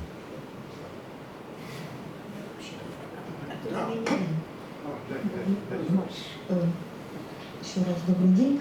Во-первых, я хочу начать не с вопроса, а с благодарности. Знаете, за что? Мы с вами в 91 году, видимо, были в разных местах, так сказать. На Манежной площади? В августе у Белого дома. Я была молодая, глупая, с двумя детьми, которых я отдала маме, и мы 3 дня провели со всеми родственниками у этого самого Белого дома. И больше всего мне запомнилось, что тогда не существовало, видимо, вот этих маркеров, которыми можно было что-то написать. И некоторые активисты, которые понимали, что собираются штурм начинать, бегали по женщинам и спрашивали: дайте нам помаду для нужд. Потом этой помадой написали большой плакат: женщины, вы идите, здесь будет опасно. И мы в итоге остались, провели там ночь. Спасибо, что, так сказать, приказ этот не был выполнен.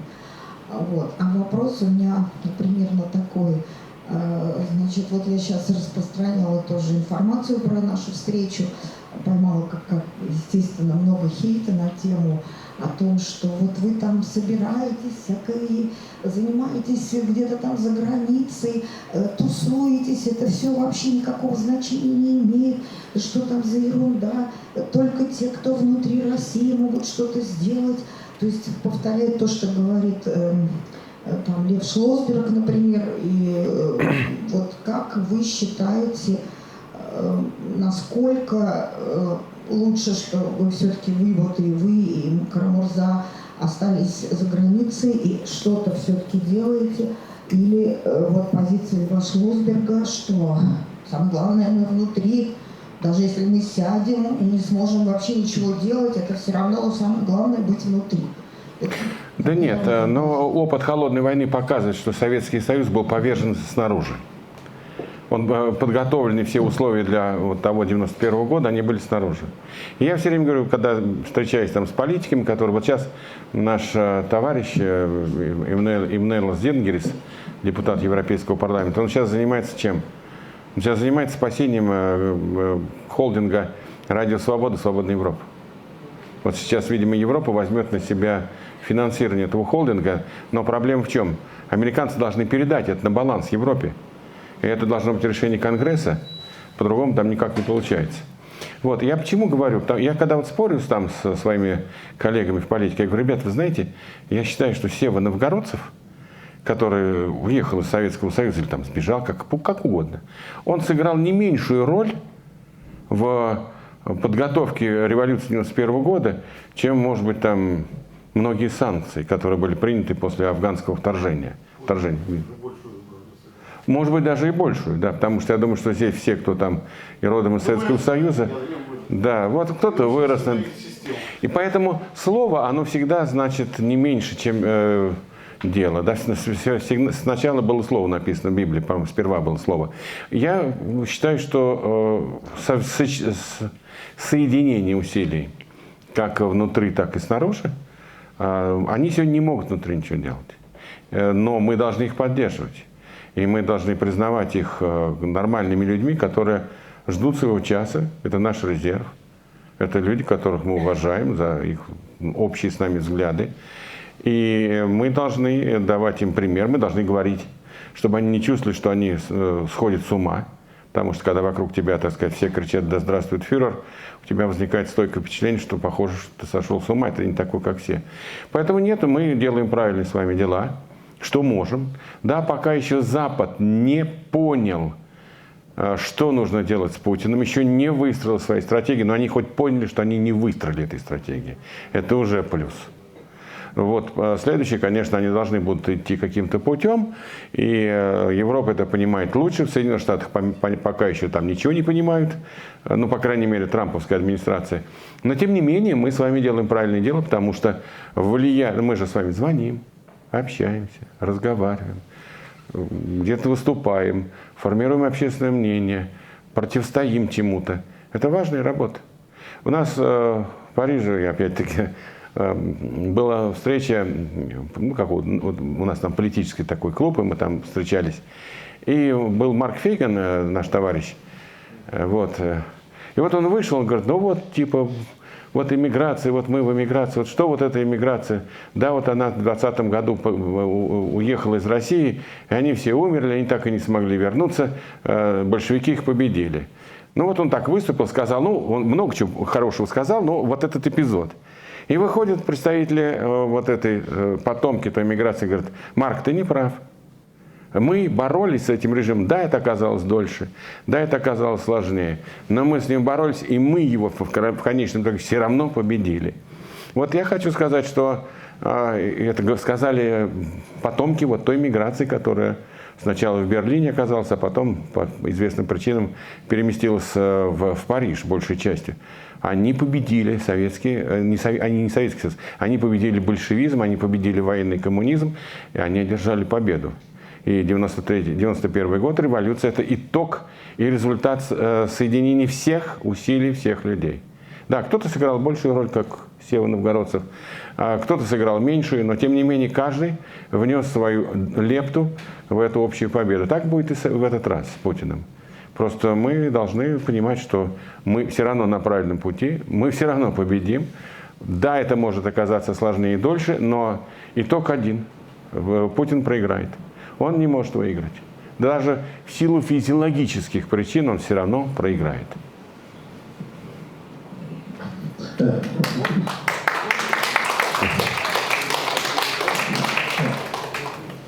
Я бы хотел задать вопрос еще. Простите, микрофон здесь. Да, я хотел без микрофона. Тоже хотел бы начать с благодарности. Вы, наверное, из всех, кого вы здесь видели, кого я здесь видел, наверное, самый трезвый человек, самый разумный То анализ. есть я еще не попробовал немецкого пива. Да, в общем, вы не строите никаких маниловских планов, наполеоновских тем более. Вот. Но вы говорите о реальных вещах и подтвердили мои худшие подозрения и опасения, которых я сам думал, так что я за это вам бесконечно благодарен. Вы дали больше информации, которой не хватает. Я не старался внушить вам пессимизм. Нет, я не пессимист, я с вами тоже, опять же, совершенно согласен, что у Путина и у путинизма нет шанса все равно победить, то есть рано или поздно этот режим рухнет. Но вот в связи с этим у меня возник у вас вопрос уточняющий. Вы тут сказали очень интересный момент о том, что Путин, если Путина сместят, он может просто умрет. Человек внезапно смертен, мы знаем. Да, то есть даже если он был на 30 лет моложе, все бывает. Инфаркт, инсульт и так далее. Вот. Но табакерка, любые варианты, да. В общем, но проблема не в этом. Вы сказали, что тот, неважно, кто придет на его место, там, Нарышкин, там, Покрышкин, неважно, кто там, как это зовут, но, может быть, Медведев, пьяный, неважно. Вот. Но главное, что эти люди остановят войну. И если она не будет в этот момент закончена. И начнут какие-то преобразования. Но у меня с этим возникает два вопроса. Первый вопрос. То есть вы считаете Путина одного таким одержимым, какой-то непонятной идеей, которая, видимо, понятна только одному, может быть, вы его понимаете лучше. Зачем он это все делает? Вот. То есть остальные его в принципе не поддерживают, тогда тоже как-то... Не, это не так. Да, хорошо, секунду, я просто закончу мысль.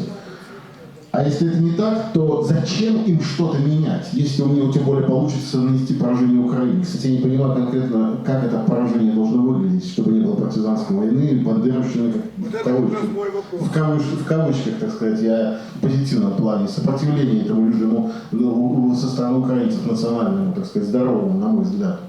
Но память исторический опыт, она будет, и украинский народ не схавает это, я верю в это. Вот да, понятно. Но, конечно, Путин не один, он опирается на систему, он опирается на примерно 2 миллиона, как мы считаем, класс бюрократии, который является в основном, в большей своей массе, бенефициарами этого режима, часть бизнеса. То есть его поддержка – это несколько бенефициаров этой власти, да, власть всегда в чьих-то интересах. Вот у этой власти сегодняшней бенефициаров, наверное, порядка 5-6 миллионов. Вместе с семьями, силовики, бюрократия, бизнес придворный, их семьи и так далее и тому подобное, там прикормленные различные, так сказать, преподаватели, но это тоже, правда, госсектор, или там университеты. Примерно вот так. Он опирается, конечно, на несколько миллионную поддержку бенефициаров этого режима. Но мы считаем, опять-таки, мы можем ошибаться, но мы считаем, что режим построен так, что он персоналистический. Он зависит от одного человека, который является главным арбитром, главным разводящим, главным, так сказать, решальщиком. И таланты Путина, они у него есть. Там, когда говорят, что он дурак, там не дурак. Нет, он совсем не дурак, поверьте мне. И он когда-то производил очень неплохое впечатление в беседах и в встречах. У Путина есть один несомненный талант. Талант разводилы. Талант уравнивать, умиротворять борьбу кланов, которые там не жрут друг друга с удовольствием, сожрали полностью, бы убили друг друга. Но вот он удерживает всю эту систему в балансе. Она находится в состоянии баланса определенного. И мы считаем, что с уходом Путина такой фигуры они не смогут ни найти, ни уже создать. И поэтому начнет все трещать по швам.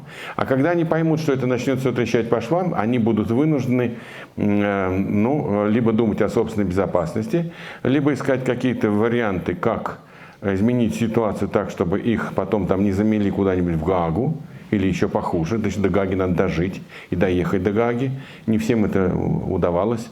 Вот, бывает, что и на месте все вопросы решаются очень быстро. Поэтому они будут понимать эти все риски, и они будут вынуждены идти на диалог. Понятно, что ближайшие сподвижники, самые кровавые, так сказать, там, пособники войны, они могут рассчитывать только на гарантии своей личной безопасности, каких-то определенных, может быть, необходимых им для жизни активов, не более.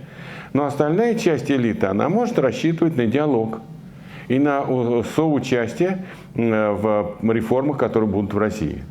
Вот другого варианта нет, по крайней мере, из реалистических. Все остальное это из области ненаучной, или да, пусть даже научной, но все-таки фантастики. Другого. И, конечно, Путин не является единственным человеком, который навязал этот курс России всему истеблишменту. Вовсе нет. Но такого лидера у них нет, потому что любые лидеры, которые появлялись при Путине, они там либо исчезали, либо уничтожались, либо отстранялись. Ну, давайте вот вспомните последние даже шаги. Только появился там какой-то Пригожин, да, исчез. Появился какой-то там министр чрезвычайной ситуации, прыгнул в пропасть вслед за оператором, который пытался спасти в прыжке. И так далее. То есть какие-то... Или там генерал Попов, помните, там был такой, который начал критиковать действия на фронте. Куда он? Сразу сначала исчез в тюрьму, потом сейчас вот его куда-то там переместили, достали из тюрьмы. То есть Путин следит внимательно. У меня один сотрудник, мой бывший, работал в правительстве России, в пресс-службе. И сначала работал с одним министром, а потом в пресс-службу с Наташей, как ее, ну неважно, руководитель Наталья, руководитель пресс-службы. Вот. И там ситуация какая? Она начала, значит, этот человек начал работать с министром и пиарить. Вызывает и говорит: ты что такое делаешь-то? У нас тут табель о рангах. Твой министр там занимает 14-ю позицию, а по СМИ он чуть ли не на 2-м месте после Путина. У нас так не принято. Не. То есть у них там никто не может высовываться больше той меры, которая там определена вот в этом. Поэтому, когда Шойгу стал слишком популярный, его сдвинули. Когда Патрушев взял на себя роль идеолога всей Вселенной, всей России, его отправили строить корабли. А чтобы не обижался, сына сделали зампредседателя правительства. То есть там идет вот тонкая настройка и разводка. И заменить Путина они поэтому не могут. Ни одного нет лидера, ни одного нет человека, который мог бы его заменить, потому что это делается специально, чтобы у Путина никогда не возникала конкуренция. Поэтому режим персоналистический и исчезновение Путина несет, как мы считаем, ему фатальную травму, которая уже будет, так сказать, там, дальше развиваться в какие-то иные события. Геннадий Владимирович, вторая половина вопроса по поводу того, как вы видите сценарий победы Путина в Украине. То есть это как бы он занял разрушенную территорию безжизненную, да, или как это вообще? Ну, смотрите, поражение Путина мы называли. Конечно, никто никогда всерьез не думал о границах 91 года. Ну, хотят украинцы это слышать, ну, ради бога. Ребята, мы за то, чтобы вы вышли на границы 91 года, как они были определены. Ради бога, мы вас в этом смысле поддерживаем, считаем ваши требования правильными, соразмерными международному праву и так далее и тому подобное. Но, как реалисты, мы никогда не верили вот в это. Но мы считали, что если Запад, если Соединенные Штаты Америки окажут необходимую действенную помощь Украине, то Украина могла бы выкинуть оккупационную армию за границы начала войны, дня начала войны. И это было бы полным и окончательным поражением Путина.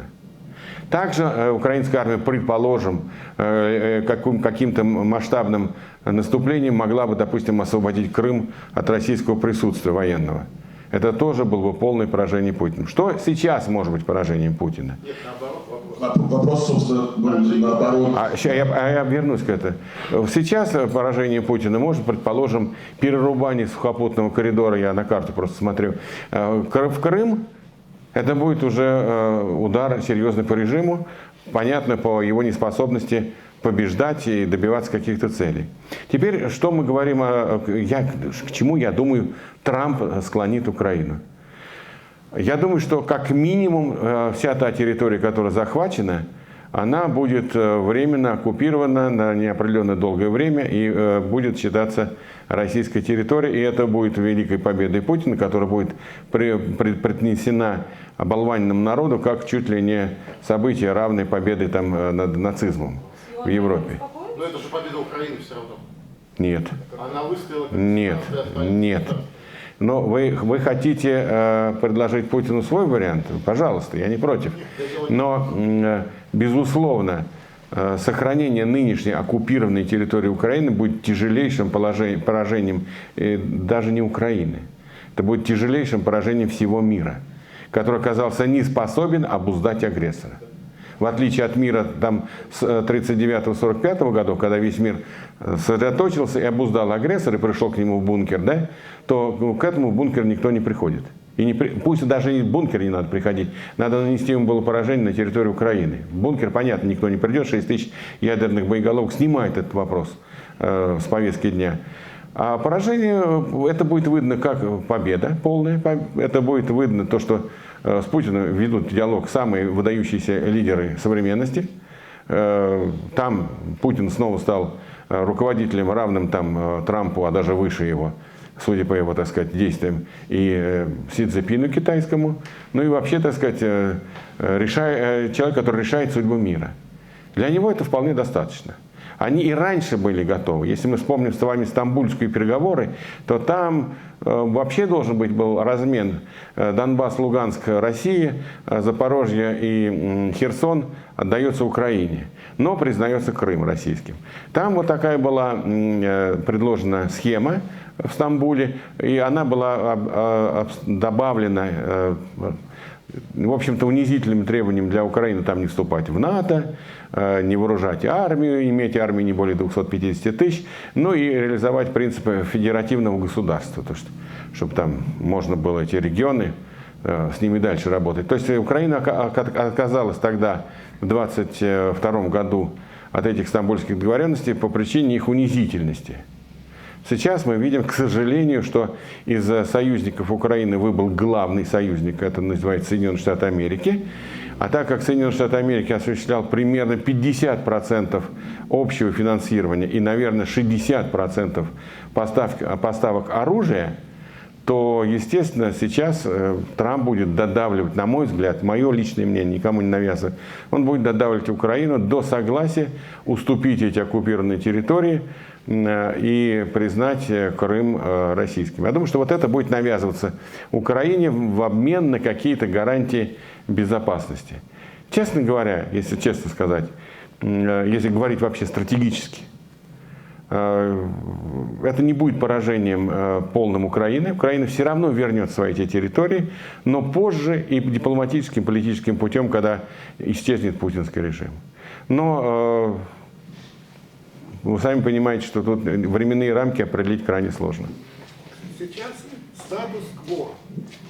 Итак, Украина согласна фактически остановиться. Меня слышно?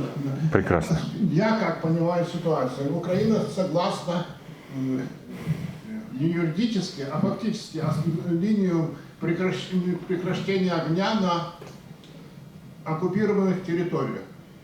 Она не согласна признать де юра. Де юра она не согласна, а де факто, но... Де юра это невозможно вообще, потому Да. что тогда не будет ни при каких обстоятельствах, это понятно. Но Путин хочет невероятного, как я понимаю, как я слушаю, чтобы Украина отступила со всех областей, чтобы Украина сдала Херсон и Запорожье, что никакой Трамп это не заставит Украину. Я полагаю, что это игра. Это игра. И когда Путин согласится, ну ладно, по тем границам, которые существуют, все облегченно вздохнут, скажут, ну слава богу. Я думаю, что это игра. Конечно, никто ему не отдаст тех территорий, которых не захватывал. Это физически невозможно. Это физически невозможно. Ну такого, да, еще в истории не было. Да. Нет, но мы живем в том мире, когда все происходит что-то первый раз. История происходит. Значит, я представляю, что Путин согласится и Украина согласится на линию прекращения огня по линии фронта сегодня. Да, именно поэтому сейчас идет активная... А на фактическую. Да, поэтому сейчас именно Путин и пытается додавить этот вопрос военным путем. Они подготовили 200 с лишним тысяч резерва, вооружили, обучили. И сейчас они его начинают бросать в бой. Еще не начали всерьез масштабно, но уже готовы начать бросать в бой для того, чтобы заставить Украину идти на вот эти уступки, признавать эту линию. А там, может быть, если вдруг фронт будет прорван, вернее, да, они могут рассчитывать на что-то большее. Да, может фронт может быть Ну, говорят, что нет, эксперты говорят, что нет, но мы не знаем, что будет в будущем. Но вроде, как я понимаю, на сегодняшний день Украина согласна на фактическое прекращение огня. Не согласна? Они хотят на 30-дневные, чтобы спокойно разобраться, что будет дальше. Ну, я не знаю. Я не вижу, что это будет поражением Украины. Это будет статус-кво. Коллеги, вот вы должны понимать, для Путина мы сейчас говорим не про Украину, мы сейчас даже не про Европу, не про Америку. Мы говорим про Россию. В России это будет однозначно воспринято как великое унижение Украины и большая победа Путина. Обратите внимание, Трамп уже сделал столько для него, сколько не сделал ни один лидер мира, ни одна страна. Он его признал, он его поднял на уровень самых главных руководителей стран мира. Он уже, так сказать, в его фарватере идет. И таким образом он консолидировал вокруг Путина как бизнес-элиты, так и политические элиты, региональные элиты. Они сейчас хотели бы или не хотели, они сейчас вынуждены Путину заглядывать преданно в глаза и во всем его поддерживать. Поэтому это огромный минус нашей борьбе, то, что сделал Трамп. А почему? Никто не знает. Либо деменция, либо агентурная работа. Трамп знает. Трамп знает, но не говорит. Тоже дискредитация, что он показал себя как слабак после всех своих заверений. Да, вы правы, Трамп загнал себя по некоторым вопросам в угол. Не только по российско-украинскому, он загнал себя в угол по иранскому. Вы слышали последние новости, Иран послал Трампа нахрен. Да, и сказал, что никакой ядерной программы с ним не будет обсуждать. И никуда он там не будет передавать обогащенный уже уран. Они там обогащают там, до 3,5% примерно. 5% это уже оружейный уран, который может быть использован в ядерном оружии. Вот, поэтому пока там все висит на волоске в иранском вопросе, в общем-то, Китай сейчас готовит свои ответные серьезные действия Трампу. То есть у Трампа тоже хреновая ситуация. Он по большому счету сам себя, его никто не заставлял, он сам себя загнал в угол и теперь не знает, что там делать в углу. И в Америке нарастает уже понимание, что это не тот президент, который нужен этой великой стране. Они там уже пытаются бороться путинскими методами с критикой. Вот нам сейчас супруга получила информацию от друзей и товарищей, что уже начали смотреть компьютеры, телефоны, въезжающих в Америку, если там есть критика в адрес администрации, то могут быть всякие последствия. Даже американцы некоторые стараются эти компьютеры, телефоны через границу с собой не таскать, потому что тут пошли такие прецеденты. То есть это говорит о слабости режима, о слабости его власти, о неуверенности. Понятно, что они пытаются заткнуть рот уже тем критикам, которые есть в Америке самой. Да-да, пожалуйста. Да, у меня немножко вернуться. Вы сказали, один из возможных вариантов начала-конца путинской эпохи – это голод, который может настать. Нет, голода не будет. Не в таком понимании, что жрать нечего, да? И я имею в виду, что есть Москва, есть Россия, да? Это два разных государства по финансированию и так далее, это мы все знаем. Есть еще Санкт-Петербург, который финансируется не меньше Москвы. Я москвичка, ну ладно, соглашусь. Вопрос в том, что сейчас экономическая ситуация, правда, уже очень сдерживает рубль, мы все это понимаем, да, экономика вся уже такой пузырь, который нарыв, двойник, да. И он должен вот-вот рвануть. Налоговые уже шушарят настолько средний бизнес, что они уже просто дышать не могут. Мы видим, что происходит с рублем, да, например, сейчас очень тяжело платить налом, пытаются отцифровать каждый рубль. Ну и вот эти все мелочи, в Москве еще и с едой все нормально. а вот уже дальше едем, там уже становится плохо с едой. Как вы считаете, это еще не началось, нет? Нет, еще, к сожалению, не началось, я говорю, к сожалению. Мы внимательно следим тоже за этой ситуацией, изучаем, и есть различные ученые, эксперты и так далее. Ситуация такая, что она, конечно, ухудшается, вы правы. Но вот до катастрофы еще далеко. Да. Ну, я могу вам рассказывать сказки, а могу вам рассказывать мнение экспертов, которые более глубже меня изучают эту тему. До катастрофы еще далеко, Путин примерно запас на 1,5-2 года. Примерно. Примерно. По финансам. И знаете, что, в чем Путину повезло? Вот эта вот частная инициатива, частный бизнес, предпринимательская инициатива, она спасла путинский режим от товарного голода, от товарных проблем. На самом деле в России сейчас нет проблем ни с едой, ни с техникой, ни с одеждой, ни с обувью. Причем, да, я понимаю, что вы показываете, что это дороже стало, конечно. Но это все равно есть. Поэтому кто-то, может быть, брюки там в ремонт отдает, а кто-то покупает все равно костюм от Бриони, но в 1,5 раза там, или 2 раза дороже. У всех там свои доходы. И, конечно, да, вы абсолютно правы. Если, допустим, первые 2 года это были годы подъема бизнеса и их доходов, я это точно знаю, то сейчас вдруг бизнес говорит: а слушайте, а зарабатывать уже не на чем. Если ты там не клепаешь танки, самолеты, пушки, то уже все это съедается, все это уже там... И уже условия ухудшились, и настроения ухудшились в бизнес-среде. Это я точно тоже знаю, так же, как и вы. Но до катастрофы еще, к сожалению, далеко. Ну, неправильное слово, к сожалению. Наверное, мы не должны тут радоваться какой-то катастрофе, но просто объективно говорю, что до катастрофы еще, наверное, не 1 год. Вот эти санкции что же принимались? Как попало, кем попало, под влиянием кого попало, каких эмоций. И поэтому эффективность санкций крайне низкая. 20%, вот наши эксперты оценивают эффективность санкций в 20% от ожидаемых. Потому что сделано через одно место, на букву «Ж». А нефть, понимаете, вот опять-таки наши серьезные эксперты что говорят? Все вот эти попытки, вот Иноземцев с первого дня предлагал по-другому организовать нефтяные санкции. Вячеслав Иноземцев, не знаю, читаете, знаете такого. Он говорил, что давайте мы не будем ограничивать покупки российской нефти, потому что без нее все равно невозможно выстроить мировой энергетический баланс. А давайте мы введем специальный большой налог для помощи и поддержки Украины финансовой. И, конечно, его послали по всем известным адресам, еще дальше, чем русский корабль. Вот. Но оказалось, что если бы поступили по его, то в год Украина получала бы финансовую помощь от этого налога не менее 130-140 миллиардов долларов. Чего Запад дать не может. И не хочет, и боится. Вот, поэтому вот эти санкции, российскую нефть физически невозможно исключить из мирового энергетического баланса. Если цена очень низко упадет. А если цена упадет очень низко, то попадают все нефтяники Америки. У них же огромное количество сланцевой нефти. Там, Саудовская Аравия, да, она проходит по этому параметру, но таких нефтяных держав, как Саудовская Аравия, не так много. Ну, Ирак, Иран, который под санкциями, Саудовский, там, арабский мир, а дальше все остальные находятся в очень таком уязвимом положении. Вы же знаете, что, допустим, огромные нефтяные и газовые запасы чуть ли не на 1-е место в мире, но 2-е. У Венесуэлы, но там нефть дорогая по извлечению.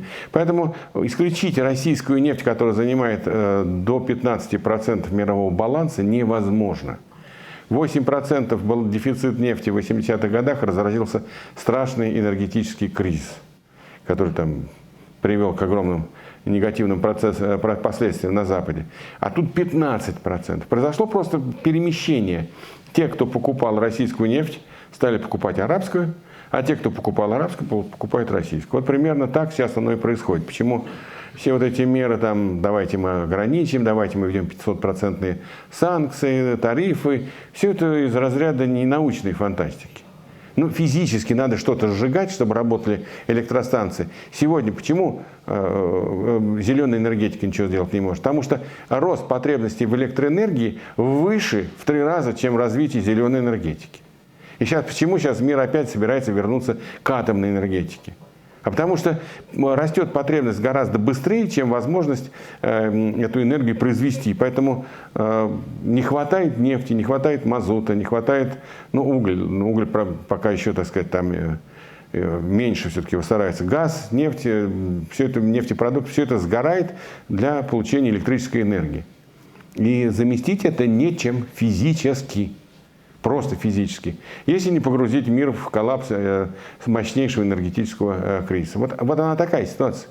Это было известно с первого дня введения санкций. Просто если бы не маялись дурью, могли бы сделать лучше. Сейчас я позволю вопрос. То есть это то, что могли бы делать, собственно, например, те жители Германии, которые имеют право выбирать, да, то есть это то, что могли бы требовать тоже со своих депутатов, со своих представительных органов. Но уже поздно. Ну, лучше поздно, чем никогда, или уже все, или уже все сделано? Сейчас не развернуть. Сейчас, во-первых, никто же не знает, что будет с этим Трампом, с этим миром, с этим перемирием, это первое. Поэтому сейчас надолго выстраивать энергетическую политику ограничений, в том числе в отношении России, никто не будет перестраивать. Изначально сделали все через известное место. И если бы Германия покупала бы русский газ, русскую нефть, платила бы с этого налог на поддержку Украины, это было бы для Украины гораздо большей помощи, нежели то, что сделала Германия, хотя она много сделала, для Украины вот за эти последние 3 года.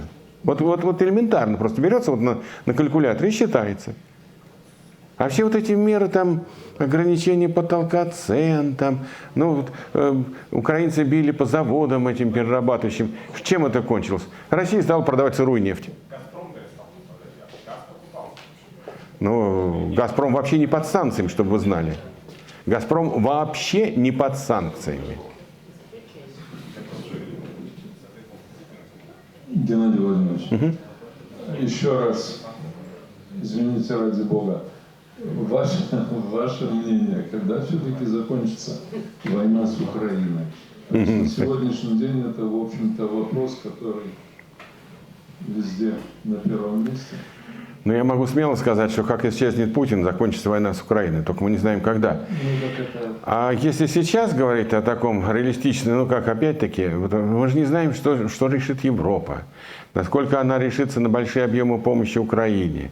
Как пойдут переговоры между Трампом и Зеленским. Я имею в виду украинским политическим истеблишментом. Мы этого не знаем с вами. А вдруг они опять упрутся и скажут: нет, мы не будем такой договор принимать, мы будем воевать. Мы получим оружие от Кореи, мы получим оружие от ЕС, и мы будем защищать свою страну. Там проблема, вы знаете, какая? У украинцев снизилась зависимость от оружия Соединенных Штатов Америки. Снизилась. Заметно снизилась. Это не проблема, это хорошо. Украина сейчас наладила, в том числе при поддержке своих союзников других, наладила огромное производство беспилотных аппаратов разного назначения. И сейчас существует 15-километровая зона смерти, в которых невозможно перемещение людей и техники. Практически невозможно. Все то, что сейчас там движется, перемещается, становится объектами атаки этих дронов. И Украина только наращивает их выпуск. И я думаю, что если Европа и не только Европа поможет, то миллионы дронов, они снимут вопрос продвижения, допустим, механизированных и прочих колонн Путина дальнейшей, вглубь территории Украины.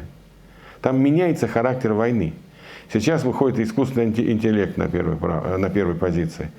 И мы еще не знаем, чем закончится эта гонка вооружений в ходе этой войны. Поэтому сказать, когда закончится война, я хотел бы верить, что она закончится в этом году. Но она не закончится как таковая, потому что Путин пойдет дальше. Посмотрите, что творится. В Грузии легкая добыча, Армения легкая добыча, Молдова гибридные войны, какие-то там заварушки устроить, да вообще никаких проблем. Северные земли Казахстана слышали, да, там уже озвучиваются российскими пропагандистами. Северные земли Казахстана, а далее как пойдет. А кто сказал, что не будет удара по странам Балтии? Никто не говорил. Разговор-то, как я сказал, с 2019 года же они всерьез идут. Вроде как он еще все-таки опасается 5-й статьи Конституции. А к 5-й статье НАТО, он может и опасается, только НАТО уже нет. Только НАТО уже. Трамп его развалил. НАТО нет. Какой НАТО? Если Трамп говорит, ребята, вы сами. Вы сами. А у них флот, у них космос, у них ракетные и прочие триады ядерные, у них самая большая армия. Что-то армия там Германии 192 тысячи бундесвер. Да у Израиля больше. У Израиля 9,5 миллионов. В Германии, есть, 192 тысячи. Британия сократила до 132 тысяч свою армию. Великая Британия. В основном это флот и авиация. Пехоты нет, танковых соединений нет. Польша, да. Польша сейчас 5% начала тратить. Польша создает. Может быть, Германия сейчас будет создавать свою армию, восстанавливать. Франция тоже. Франция не очень хорошо себя чувствует. Их отовсюду прогнали в Африке. Причем прогнали путинские наймиты прогнали. Там у них есть свои проблемы. Но Макрон занимает абсолютно политически правильную позицию. Абсолютно. Беда только одна. У него нет большой поддержки внутри страны. Вот это проблема и беда. А так он, конечно, мог бы стать одним из лидеров Европы, безусловно. Но вот что-то у них там внутри во Франции сломалось. Геннадий Владимирович, я хотел спросить, как вы думаете, если бы были подписаны Минские соглашения, могло быть, чтобы война не началась? Нет. Конечно, нет. Война началась не потому, что были подписаны или не были подписаны, были выполнены, не были выполнены. Война была предопределена логикой развития путинского режима. Ему нужна была война для укрепления власти. Я в 2019 году покинул страну под угрозой ареста. Да, мне сын помог. Сказал, чтобы тебя в 7 утра не было, на следующий день принес мне билет. А в 8 за мной пришли. Я покинул в 2019 году почему Россию? Потому что я понял, что все, власть перешла на силовое удержание, на силовые формы удержания своего политического доминирования. Все. Манипуляции, административный фактор, все эти там, все было похерено. Они перешли на грубую силу, физическую силу. А почему? А потому что все эти манипулятивные методы перестали работать. И нужно было что-то, чтобы... И рейтинг Путина пошел вниз. Пошел вниз. И проблемы хозяйственные, проблемы экономические, проблемы ЖКХ, проблемы свалок. Они начали этот рейтинг его опускать вниз. Он пошел вниз. И им нужно было что-то, чтобы вновь вернуло его возможность, так сказать, быть главным разводилой, главным арбитром и так далее и тому подобное. Они придумали войну. Война – прекрасное средство оболванивания, война – прекрасное средство мобилизации, война – прекрасное средство заткнуть всем рты и прекратить всякие, так сказать, всякую полемику. И они выбрали путь войны. Война была объективна. Это как вот движение планеты Солнца, да, оно происходит вне нашей воли. Война была предопределена. Поэтому нет. Минские соглашения, они затормозили, может быть, развитие событий. Они там дали какие-то возможности что-то пообсуждать, подискутировать, но они не являлись серьезным сдерживающим фактором. Вот я бы так сказал. Я просто боюсь злоупотреблять вашим доверием и временем. Может быть, еще один-два вопроса, и мы... Да, у меня вопрос. Да, пожалуйста. Минские соглашения меня навели на мысль. Меня интересует ваше мнение. Каким вы видите падение диктаторского режима Лукашенко? Лукашенко режим, ничего с ним не делается, пока Путин в Кремле. Вот мы должны быть реалистами. Мы общаемся с коллегами из белорусской оппозиции, со штабом Тихановской и так далее, и тому подобное. Они сейчас получили возможность и сделали представительство в парламентской ассамблее Совета Европы. Вот. У них какие-то иллюзии все-таки иногда бывают, что вот мы сами освободимся. Ну, я не понимаю, как это можно сделать. Была возможность в августе 2020 года. Была. Эта возможность, она существовала 3-4 дня. Максимум. Максимум. Но Тихановскую отправили в избирком, где ее сломали. Значит, вместо того, чтобы издавать приказы как действующий президент и заставлять силовиков подразделениями с техникой и с оружием переходить на сторону новой власти, она там другим. Но я ее не виню. Она случайно оказалась на Да. А вообще была возможность 2-3 дня, может быть даже не 4 дня, 2-3 дня была возможность Беларуси взять власть и стать демократической страной, но не смогли. Поэтому сейчас ждать только того, ну не ждать, может быть, приближать этот момент, когда что-то случится с путинским режимом, и тогда в Беларуси появляется прекрасная возможность все вернуть. Я бы сказал, было 10 дней, которые могли. Ну, я думаю, что как только он начал летать и с кем-то встречаться, вот я думаю, что этот был уже дедлайн, когда вся эта возможность свержения Лукашенко была потеряна. Люди стояли на площади. Да, надо было действовать решительнее. Совершенно верно. На 8-й день после выборов мы встречались с властями Витебской области, и власть была потеряна. Власть была... Вот там и надо было делать свободную Беларусь. В западных областях сажать правительство, чтобы туда стекали силовики и так далее. Вот тогда можно что-то было сделать. Или телами просто выдавливать нужно было охрану, и телами и техникой выдавливать там ворота тюрем, блокировать квартал Лукашенко. Конечно, да. Не, тюрем как раз нужно было освободить Ильеров, а блокировать связь, электричество, квартал, где же сидел Лукашенко. Но не хватило решительности. Теперь следующая возможность появится не скоро, к сожалению. Давайте последний вопрос. Рекомендуете вы общаться с людьми в России по поводу политики или по поводу? Вы знаете, Путин всегда, я об этом говорил часто в своих комментариях различным СМИ, путинская идеология, путинская пропаганда, она не адресована к сознанию. Она работает на подсознание. Кто-то обижен, что украинцы, так сказать, вышли из семьи, кто-то обижен на какое-то там потерянное великое могущество Советского Союза и так далее. Путин все прекрасно понимает, они бьют по подсознанию. Поэтому, если вы видите, что люди готовы адекватно с вами разговаривать, с ними надо разговаривать. Если вы видите, что вы бомбили Бомбас 8 лет и прочее, не тратьте свое время. Вот мой дружеский совет. Просто... Спасибо.